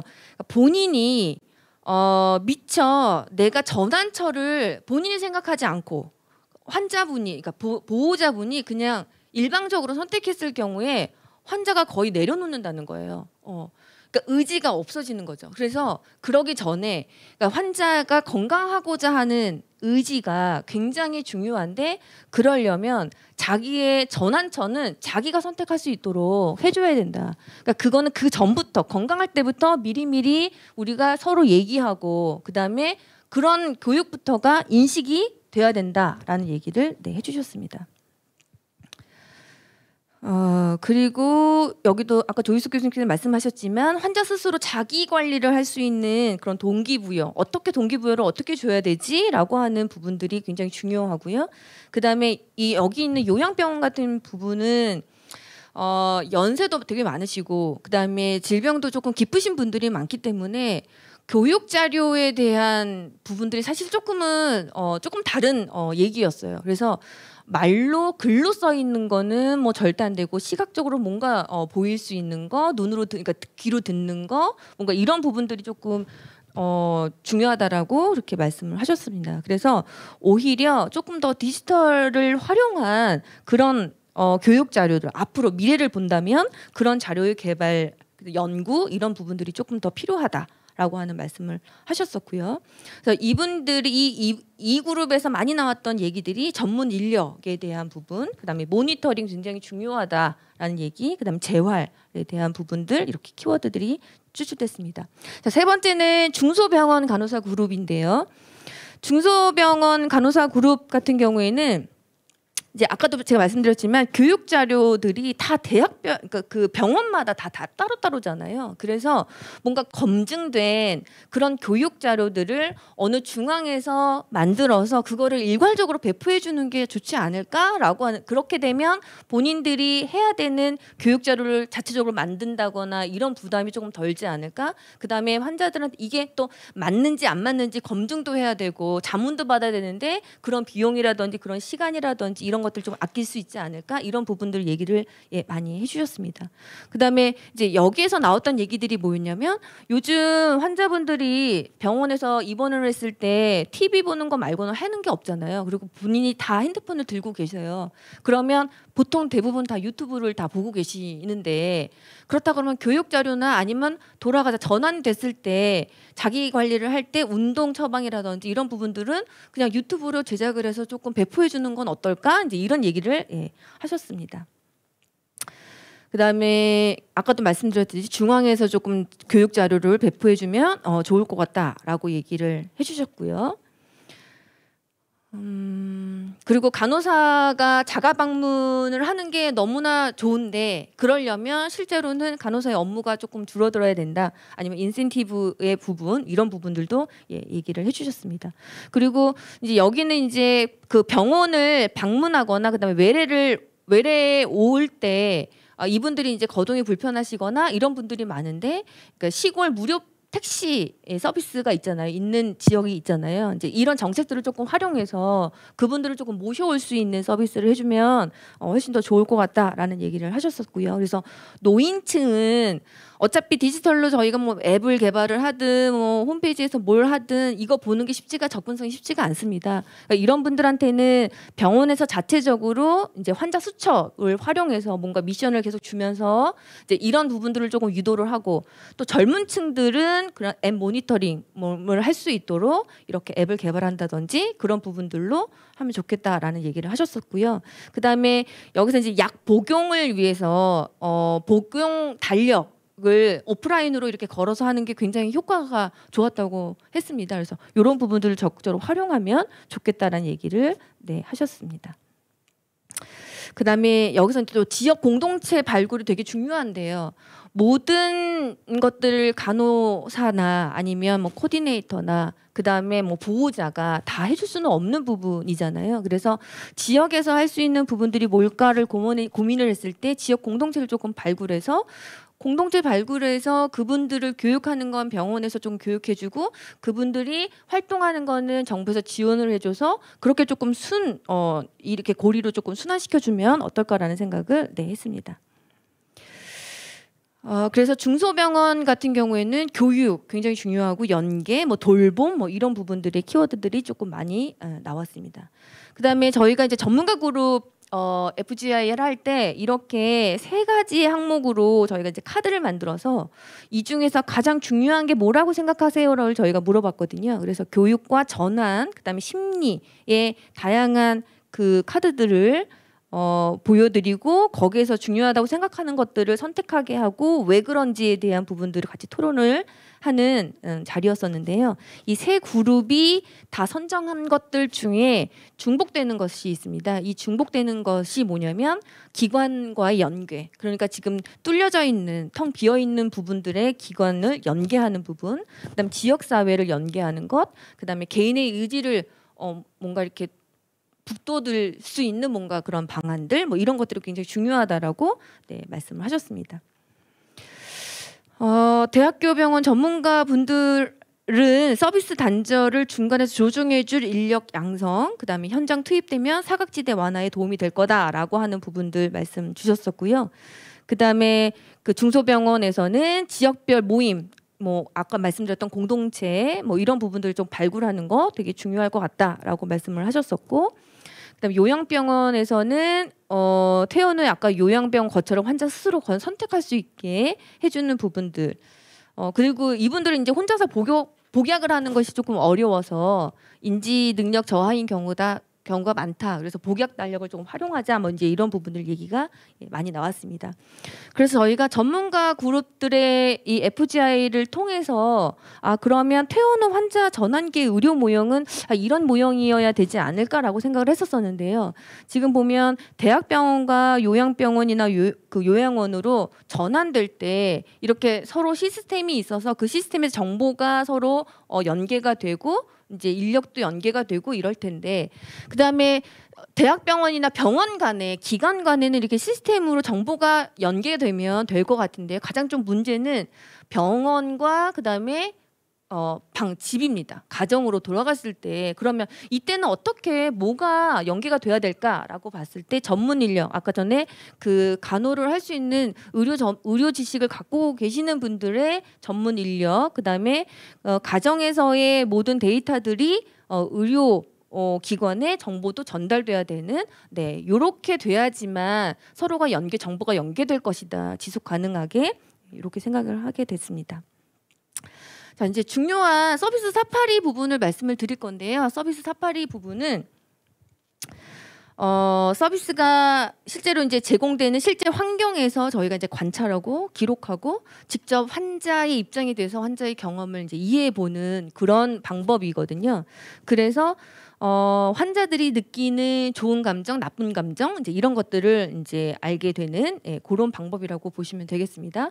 그래서 대상 관찰 어떤 그 동선을 보게 되고요. 그다음에 그 동선에서 일어난 경험들에서의 느낀 점, 이런 부분들을 이제 보게 되는 것입니다. 그래서 저희가 이제 볼 때 퇴원할 때, 그다음에 퇴원 후 72시간 후 이제 이렇게 봤거든요. 그래서 두 번씩을 보게 됐습니다. 그런데 처음에 대상자 섭외가 됐을 때는 이 두 부분을 다 봤는데, 그 이후에 대상자 섭외가 코로나 때문에 조금 힘들어져서 퇴원할 때만 3분을 본 경우가 있었습니다. 자, 그래서 이제 이렇게 진행이 되고요. 저희가 이제 보고자 했던 거는 교육은 어떻게 진행이 되는지, 그다음에 전환처랑 어떻게 소통이 되고 있는지, 그다음에 이분들의 어떤 심리 상태는 어떠한지, 이런 부분들을 이제 보게 됐고요. 퇴원의 동선들을 쭉 나열해 보니까 지금 이제 이러한 방법으로 이런 절차로 퇴원이 이루어지는데, 여기에서 가장 환자 입장에서 가장 힘들어하는 부분이 지금 저희가 마킹되어 있는, 노란색으로 마킹되어 있는 바로 저 부분이었습니다. 그래서 퇴원 교육, 그다음에 집으로 돌아갈 때, 그다음에 그 중간중간에 대기하고 있을 때, 이제 이 부분들이 가장 이제 힘들어하는 모습들을 저희가 이제 보게 됐고요. 일단 첫 번째 남자분이신데요. 78세입니다. 이분은 아까 전에 10번 정도 입퇴원을 반복하신 분이에요. 그리고 이분이 이제 천식이 있으시고요. 그리고 그다음에 이제 허리 통증이 있으셔서 잘 걷지 못하십니다. 그런데 저희가 이제 병원에서 만났을 때 이분은 병원에 있는 걸 오히려 더 마음을 편안하게 해주셔서, 그러니까 불안하지 않대요. 그러니까 본인이 계속 입퇴원을 반복하니까 집으로 돌아가면 정말 죽을 것만 같은 거예요. 너무 불안하다는 거예요. 왜냐하면 거동이 불편하시니까. 그런데 병원에서는 자꾸 퇴원하라고 하는 거죠. 그래서 조금만 할 수 있다면 더 하고 싶은데 입원을, 그게 안 돼서 속상하다라는 말씀을 하셨었고요. 그다음에 이렇게 퇴원할 때 간호사에게 퇴원 교육받고 안내받고 하는 부분을 봤는데, 이거 아마 보통 대부분의 모든 환자가 다 그럴 거예요. 너무 짧은 시간 동안 일방적인 방법으로 퇴원 교육을 받다 보니까 그냥 이제 간호사분들이 아무리 친절하게 말씀을 해주셔도 이 내용에 여기서 쓰는 용어 자체를 모르시더라고요. 그 뜻을. 그래서 사실 다 얘기를 들을 때는 다 네 이렇게 말씀을 하시거든요. 그리고 나서 한 30분 후에 물어보면 다 모르세요. 대부분 그 얘기했던 대부분의 내용 중에 한 20% 30% 정도 아실까요? 이제 그런 부분들이 조금 있으셨고요. 그리고 이분들이 이제 이 약을 다 받고 그다음에 퇴원할 때 퇴원 절차 굉장히 간편하잖아요. 한 10분이면 끝날걸요. 전 맨 처음에 되게 깜짝 놀랐거든요. 너무 금방 끝나가지고. 그래서 퇴원을 다 받고 나서 이분들하고 같이 이제 로비로 나오는데, 이분 같은 경우는 거동 불편하시잖아요. 그런데 이제 휠체어를 타고 내려오는데 휠체어를 반납하는 곳이 너무 멀게 돼 있어요. 동선이. 그래서 이분은 다행히 보호자가 있으시니까 보호자님이 이분을 저 현관 쪽에다가 모셔놓고 그다음 의자에 앉혀놓고 그다음에 휠체어를 가지고 반납하는 데까지 갔다가 그리고 이제 오시는데 한 10분 정도 걸렸거든요. 그래서 이분은 그냥 그 앞에서 그냥 계속 앉아서 그냥 있는 거죠. 이제 주차 차 왔다 갔다 하는 곳에. 그래서 그나마 병원에서 그런 분들이 많았는지 그 현관에 간이 의자를 2개를 놔두기는 했더라고요. 그러니까 그런 분이 많다는 거죠. 그래서 그런 부분들을 조금 환자 입장에서 조금 서비스의 만족, 환자가 나는 조금 대접받는다라고 하는 생각이 들게끔 하려면 어떨까라는 생각을 좀 했었습니다. 그래서 이것만 조금 서비스를 해주는 분이 있으셔서 내려오시면 그냥 바로 그냥 그 휠체어를 반납할 수 있게 그분이 해주신다거나 반납하는 장소를 좀 가까이 놓는다거나 그러니까 동선을 좀 짧게 주는 게 어떨까라는 생각을 하게 됐습니다. 네, 이분이 이런 분이셨고요. 그래서 저희가 이제 서비스 사파리를 할 때 아까 말씀드렸지만 교육 내용 지속성이 좀 많이 떨어졌고요. 그리고 이제 그 보호자님이 먼저 1층에서 수속을 하고 올라오잖아요. 그러니까 교육을 못 받으세요. 그러니까 교육도 사실은 저도 교육 받을래요라고 신청을 하면 교육을 해주시는데 실제로 이제 올라왔을 때 이제 교육 못 받아서 그런 부분들이 조금 있다고 말씀을 해주셨고요. 퇴원 후에 이제 72시간 후에 이제 집에 방문했습니다. 아마 이 자료를 되게 궁금해하실 것 같은데 이분이 사시는 곳에 갔는데 굉장히 후미진 곳에 정말 들어가야지만 있는 곳에 계셨어요. 그래서 병원하고 왔다 갔다 하기 되게 힘드셨겠구나라는 생각을 했었습니다. 그리고 집에 들어가시면 이분의 성격이 조금 나오는 게 굉장히 깔끔하신 분이시더라고요. 되게 깨끗하셨어요. 집이 되게 깨끗하셨고요. 그리고 방에 들어갔을 때는 방이 되게 작은 방인데 침대 하나가 있고요. 그다음 침대 앞에 저렇게 그 TV가 있어요. 그래서 정말 하루 종일 TV를 켜놓으시고 계시고 그다음에 TV를 보실 때 자세가 지금 허리가 굉장히 아프신 분이잖아요. 그래서 이 백헤드에다가 기대고 보시면 좋을 텐데 지금 보시면 이 침대가 그렇게 안 되어 있어요. 그래서 약간 이렇게 자세를 삐뚤게 해서 TV를 보다 보니까 허리 통증이나 이런 부분들이 더 계속 돼. 그다음에 누워 있지도 못하고 계속 그냥 앉아 있다가 이제 이렇게 되는 부분이 있고요. 그다음에 이제 여기 보시면 TV 옆에 약을 저렇게 이제 해놓고 계시거든요. 그런데 드시는 약이 정말 너무 많으시잖아요. 그러니까 어떤 약을 내가 어떻게 물론 본인의 그 절차가 아마 있으셔요. 그런데 그럼에도 불구하고 내가 놓치는 약들이 좀 있다는 거죠. 그럴 때는 한 번 더 드신대요. 그래서 안 먹는 것보다는 먹는 게 더 낫겠다라고 생각해서 더 드신다고 얘기를 하고요. 그다음에 지금 옆에 보시면 그래서 더 드신다고 하고 그다음에 식사하실 때는 이게 아까 전에 그 영양 교육 굉장히 중요하다고 말씀을 하셨는데 저도 이 부분 되게 필요하다고 생각이 드는 게 이분이 지금 약도 되게 많이 드시다 보니까 변비가 엄청 심하세요. 그러니까 이게 정말 악순환인 거잖아요. 그런데 이제 거동이 불편하니까 운동 못 하세요. 그러니까 계속 여기서 이제 채워 있는 듯한 느낌인 거죠. 그런데 뭐 채소나 이런 것들을 그래서 다 그런 많이 드셔야 되잖아요. 근데 이분은 원체 고기를 좋아하세요. 완전히 정말 그래서 보호자님이 그나마 이제 이렇게 식단을 굉장히 건강하게 해주세요. 그런데 지금 저희가 이제 식사할 때도 봤거든요. 근데 채소 잘 안 드세요. 그리고 보호자님이 계속 뭐라고 하시거든요. 야채 좀 먹으라고 빨리.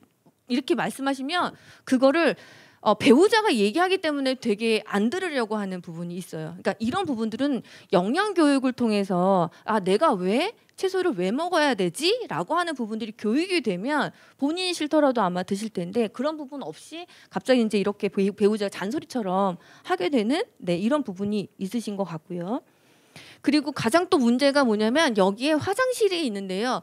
그러니까 이분이 유일하게 움직이는 게 화장실 가는 거거든요. 근데 변비 때문에 화장실도 그렇게 많이 다니시지 않으세요. 그래서 거동이 불편하셔서 저 화장실에 가려면 다 이렇게 짚고 가셔야 되는 거예요. 이게 이제 안전바가 없어서 짚고 가셔야 되고 그리고 어떨 때는 너무 힘을 주다 보니까 일을 보고 나서 문 열 때 힘이 빠져서 쓰러지는 경험도 있으셨어요. 근데 지금 보시면 여기에 유일하게 하실 수 있는 자세가 지금 이런 자세예요. 다른 자세는 못 하신대요. 너무 아파서. 그래서 한 번씩 그냥 나와서 이런 자세 하시는 게 운동의 다고요. 그다음에 화장실 같은 경우도 보면 일반인들도 지금 여기서 넘어지면 아프겠다라고 생각이 들 정도로 네, 이렇게 이제 화장실도 돼 있어서 그러니까 이분의 입장에서는 전혀 공간이 배려가 되어 있지 않은 네, 그런 모습이었습니다. 어떻게 해요? 시간 너무 어떡하죠? 이제 빨리 할게요. 이렇게. 이제 두 번째 그 여자분이셨는데 이분은 이제 독고셨습니다. 독고셨는데 20대에 딸이 있으셨어요. 딸이 있는데 20대는 딸은 지방에서 사셨어요. 그래서 이분과의 유대 관계가 좋지 않으세요. 그래서 물론 되게 좋다고는 말씀을 하셨는데 1년에 연락을 4번 하신대요. 그러니까 그것만 봐도 그렇게 아주 깊은 유대감이 없다고 저희가 볼 수가 있는데요. 그러니까 이분은 약간 지적 장애는 있으세요. 그렇지만 얘기하는 거는 전혀 무리가 없으시고요. 그래서 저희가 이제 인터뷰도 하고 근데 관찰도 같이 진행을 한번 했었습니다. 그다음에 이분은 무릎 통증이 있어서 이제 입원을 하고 수술도 연골 주사 치료도 받고 계속 그걸 반복하고 계세요. 그다음에 낙상이 되게 많으세요. 그래서 자꾸 무릎이 더 안 좋아지시고 이제 이런 상황이셨습니다.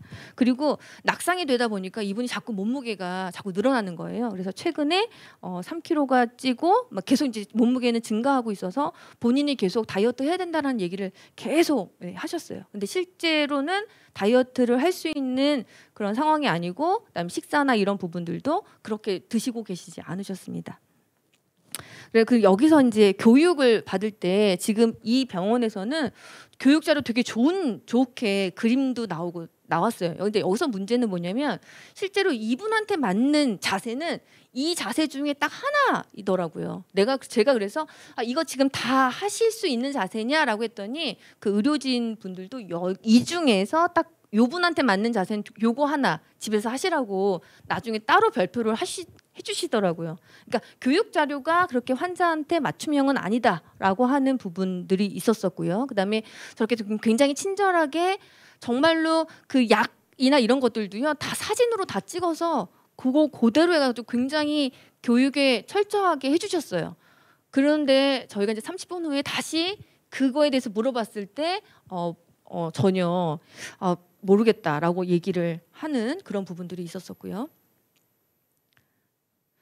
그리고 저희가 이제 그러니까 보호자님들이 교육이 정말 중요하다고 생각하는 게 뭐냐면 이분은 무릎 통증이잖아요. 그리고 걸을 때 계단을 걸으면 굉장히 쥐약인 케이스인데, 그러니까 이분한테 이제 보호자님이 오셔가지고 이제 인계를 했어요. 그리고 나서 저희가 지금 그 나가실 때 모습까지도 저희가 지켜봤거든요. 봤는데 보호자는 어떤 환경이 자기 엄마한테 굉장히 중요하고 지금 엄마의 상태가 어떤지 정확하게 지금 교육받지 못하셨잖아요. 그래서 지금 보시면 저기 연단이 있어요. 계단, 단이 있는데 보통 우리가 단은 절대로 내려가지 말아라라고 그 위에서도 계속 저도 막 계속 한 3번 4번을 계속 들었거든요. 근데도 보호자님이 이제 팔짱 끼고 갔는데 저 단을 너무나 아무렇지도 않게 그냥 내려가시는 거예요. 네, 그랬을 때 이 환자분이 되게 막 이렇게 아파하거나 이런 부분. 그래서 보호자의 그 교육이 굉장히 중요하다라는 얘기를 드립니다. 아까도 말씀드렸듯이 이 세 공간에 굉장히 페인 포인트들이 있고요. 그래서 저희가 강원대학교 병원의 모든 저 위에 보시면 이 절차들이 쭉 있는데 그 중에서 빨간색으로 마킹되어 있는 부분들, 그래서 이런 부분들 퇴원 교육할 때, 그 다음에 반납할 때 이런 부분에서 조금 에러가 많이 발생이 되고요. 그다음에 그 강릉 의료원에서는 지금 마찬가지로 퇴원 교육할 때, 그 다음에 주차장을 이동할 때의 이런 모습들이 조금 보이게 됩니다. 자, 마지막으로 저희가 그래서 이 모든 저희 관찰조사, 심층조사, 그다음에 FGI를 통해서 모든 데이터들을 저희가 다 수집을 해서 그 수집된 데이터들을 가지고 저희가 분석하잖아요.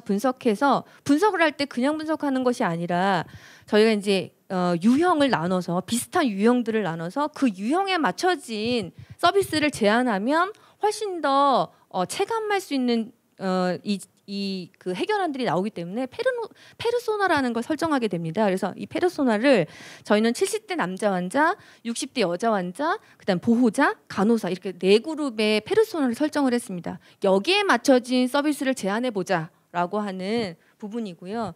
그래서 남자 환자 같은 경우에 아까 얘기한 것처럼 천식 환자, 천식이 있고 그다음에 파트타임 노동자인 어떤 보호자가 있고 기초생활 수급자고 그다음 시력이 저하되고 있는 이런 환자에 맞춘 그럼 서비스는 뭐가 있을까라고 생각했을 때 동영상 맞춤 교육 자료 지원 서비스를 해주면 어떨까라는 생각을 했습니다. 그 전에도 제가 말씀드렸듯이 이분들이 유일하게 볼 수 있는 거는 TV 혹은 유튜브 뭐 이런 동영상의 채널들이기 때문에 이런 걸로 자료를 교육 자료를 이렇게 움직이는 동영상 자료를 조금 만들어서 중앙에서 만들어서 전체적으로 조금 배포해주는 형태의 교육 자료가 좀 어떨까라는 생각을 조금 했고요. 그래서 만약 그렇게 카테고라이징이 되어 있는 교육자들이 많이 만들어지면 이분한테 환자한테 맞춤형 교육이라든지 이런 것들을 내가 선별해서 띡띡띡띡 선택해서 장바구니 같은 거 담아서 이분들한테 보내줄 수도 있는 거니까 그런 교육자들을 조금 만들어가는 게 중요할 것 같다는 생각이 들고요. 네, 두 번째는 환자 병원 방문 지원 서비스. 아까 말씀드렸듯이 시골 무료 택시 연계 이렇게 해서 병원까지 이분들이 병원까지 오고 가는데 무리가 없도록 해주면 좋겠다라는 생각을 했습니다. 그다음에 환자 수첩, 나이가 드신 분들은 환자 수첩 굉장히 좋아하시고요. 오히려 그다음에 내가 환자 수첩에서 매일매일 내가 해야 되는 일들을 이렇게 미션처럼 주고 나중에 2주 후에 병원에 왔을 때 환자 수첩을 보고 너무 잘했어요 하면 너무 좋아하시는 이분들의 특성을 조금 반영해서 동기를 조금 부여해 주자라고 하는 부분들입니다. 그다음에 복약 달력 적극 활용해 보자. 그다음에 보호자 교육 너무 중요하잖아요. 그다음에 두 번째는 이제 60대 여자 환자분한테는 그럼 어떤 서비스가 좋을까라고 생각했을 때 이렇게 거동이 불편하신 분들 집에서 내가 거동을 못하기 때문에 내가 운동량이 없어서 근손실이 오면 너무 안 되잖아요. 그래서 그렇게 도와줄 수 있는 보조기구를 차라리 병원에서 대여해주고 어차피 이분들이 2주 후에는 다시 병원을 오시잖아요. 그때 반납하는 그런 서비스는 어떨까라는 생각을 했습니다. 그래서 여기 보시면 되게 그냥 간단하게 너무 막 거한 뭐 휠체어 막 이렇게 막 거한 거 비싸고 막 이런 거보다는 뭐 이렇게 워커라든지 아니면 보행기라든지 이런 부분들을 조금 지원해주면 네, 좋을 것 같고요. 그래서 이번 퇴원할 때 대여하고 그다음에 자택에서 사용하고 그다음에 외래 방문할 때 다시 반납하는 혹은 만약에 내가 좀 더 쓰고 싶어요 그러면 2주 연장을 한다든지 이런 식의 서비스가 어떨까라는 생각을 했습니다. 그다음에 첫 번째 저희가 이제 남자 환자분 봤을 때 그분이 굉장히 무기력해 보이셨거든요. 이제 지금 생각해 보시면 집에서 할 수 있는 게 아무것도 없습니다. 그리고 그 공간에서 24시간을 그냥 있으시는 거고 그다음 TV 보다가 졸리면 주무시고 그렇다 보니까 정작 밤에는 잠을 잘 수 없는 그러다 보니까 또 아침엔 굉장히 피곤하고 그러니까 이게 컨디션이 계속 악화되는 이런 상황이셨거든요. 그래서 이러한 분들한테 뭔가 조금 같이 공유할 수 있는 정신적인 심리적인 지원을 같이 해줄 수 있는 프로그램은 정말 필요하다라는 생각을 했습니다. 그래서 얘는 사실 저희가 이제 퇴원 교육을 할 때 물론 입원이 맞춰진 분들이 없고 질환이 공통 질환들이 아니기 때문에 힘들지 모르지만 병원 생활을 할 때 이 커뮤니티들이 조금 생길 수 있을 것 같거든요. 이제 이런 분들을 만약에 내 성향이 나는 1대1로 교육하고 싶어라고 하시는 분들은 그냥 1대1로 교육을 하지만 나는 그래도 누구랑 같이 교육하면 더 좋을 것 같은데 이런 분들은 좀 같이 교육을 시켜준다거나 그래서 커뮤니티를 만들어준다거나 아니면 환자 보호자 분들한테 뭔가 커뮤니티를 같이 형성해 준다거나 그래서 많은 그 정보들을 조금 제공해 준다거나 이런 부분들도 좀 필요하지 않나라는 생각이 듭니다. 자, 보호자 페르소나인데요. 보호자 페르소나에서는 가장 이제 여기서 말씀하셨던 부분들이 이런 부분이었어요. 요양원이나 요양병원이나 병원이나 이런 부분들에 대한 이런 리스트, 이런 정보들이 너무 없다. 물론 저기 찾아보니까 있더라고요. 찾으면 다 있습니다. 있지만 그게 한 번에 이렇게 딱 모아져 있는 부분들이 없는 것 같아요. 그러니까 이걸 내가 따로따로 막 이렇게 찾아가지고 해야 되는 건데 그거를 못하는 분들이 많아서 돈에 의해서 아니면 뭐에 의해서 자꾸 이제 이런 식으로 정보를 받게 되는 경우가 있어서 이런 부분들을 조금 제공해주면 좋겠다라는 얘기는 하셨습니다. 이건 굉장히 조금 민감한 부분이라고 생각은 드는데요. 아까 제가 말씀드렸듯이 환자 보호자 커뮤니티, 그다음에 간호사의 페르소나 부분들은 그 교육이 굉장히 중요하다는 거 누구나 다 알고 있습니다. 그다음에 아주 정기적으로 시간을 정해서 이렇게 하는 것도 힘들다는 것도 현장 상황에서 알고 서로가 다 알고 있잖아요. 그렇다 그러면 조금 반복 교육할 수 있는 매뉴얼을 공식적으로 뭔가를 이렇게 만들어주면 어떨까요? 그냥 간호사의 어떤 능력에 따라서 아니면 그분의 그런 개인적인 그런 상황에 따라서 그때그때 뭔가를 할 수 있는 것이 아니라 그런 부분이 있으면 네, 좋겠다라는 생각을 했었었고요. 그다음에 그룹 교육, 건강 메이트 뭐 매칭하는 부분, 그다음에 아까 말씀드렸지만 환자 특성별의 맞춤 교육 자료, 그다음에 저희가 이제 그 유튜브 말씀을 많이 조금 하시기도 하고 있으면 좋겠다는 생각이 들어서 저희가 이제 강원대학교병원 유튜브 한번 찾아봤거든요. 그런데 일단 있는 거를 좀 활용하는 부분들이 좋으니까. 근데 강원대병원 같은 경우에는 유튜브가 굉장히 혼재되어 있습니다. 홍보할 수 있는 영상과 그다음에 건강 관리를 그런 정보를 제공하는 이런 그 동영상들이 섞여 있어요. 그래서 환자 입장에서 보면 이건 뭐 이게 뭐지라는 생각이 들 수 있을 것 같아요. 그래서 채널을 조금 이분화해서 홍보를 할 수 있는 곳과 그다음에 정보를 제공해 줄 수 있는 곳을 이분화시키는 것들이 좀 중요할 것 같다는 생각이 들어서요. 환자 교육 채널을 따로 조금 공간을 조금 만들어줘서 거기서 질환별로 운동할 수 있는 그런 동영상이라든지 약을 어떻게 복용하고 있는지 실생활. 그래서 뭐 한 달에 한 번은 브이로그 할 수도 있는 거잖아요. 실시간으로 유튜브 방송 해줄 수도 있는 거잖아요. 근데 이제 이러려면 이건 누군가가 관리해야 되는 거죠. 그러면 내가 만약에 간호사 입장에서 이거 하겠다라고 하면 이분한테는 인정해 줘야 되잖아요. 인센티브라든지 뭔가 다른 그 업무를 안 하고 이 업무를 할 수 있게끔은 해줘야 이게 운영이 되는 거니까 이제 그런 지원들이 조금 필요하다라는 얘기를 드립니다. 그다음에 이거는 사실 조금 민감하긴 한데 사실 그 베드에 물론 이분들이 하루 종일 누워 있으면 교육 자료 듣고 싶어도 사실은 이게 핸드폰 너무 작으니까 잘 안 보인다 이런 말씀 많이 하셨었거든요. TV도 지금 다 이렇게 개인이 1대1로 이 병원이 아니잖아요. 그래서 이렇게 교육 태블릿 같이 처방전도 요즘은 다 디지털화하니까 처방전도 보고 여기서 교육도 병원에서 수시로 내가 원할 때마다 동영상을 볼 수 있는 태블릿이 이렇게 베드에 설치되면 어떨까라는 생각을 했습니다. 그다음에 추후에는 자가 건강관리 앱 개발 혹은 교육이 필요할 것 같고요. 앱 모니터링도 필요하고요.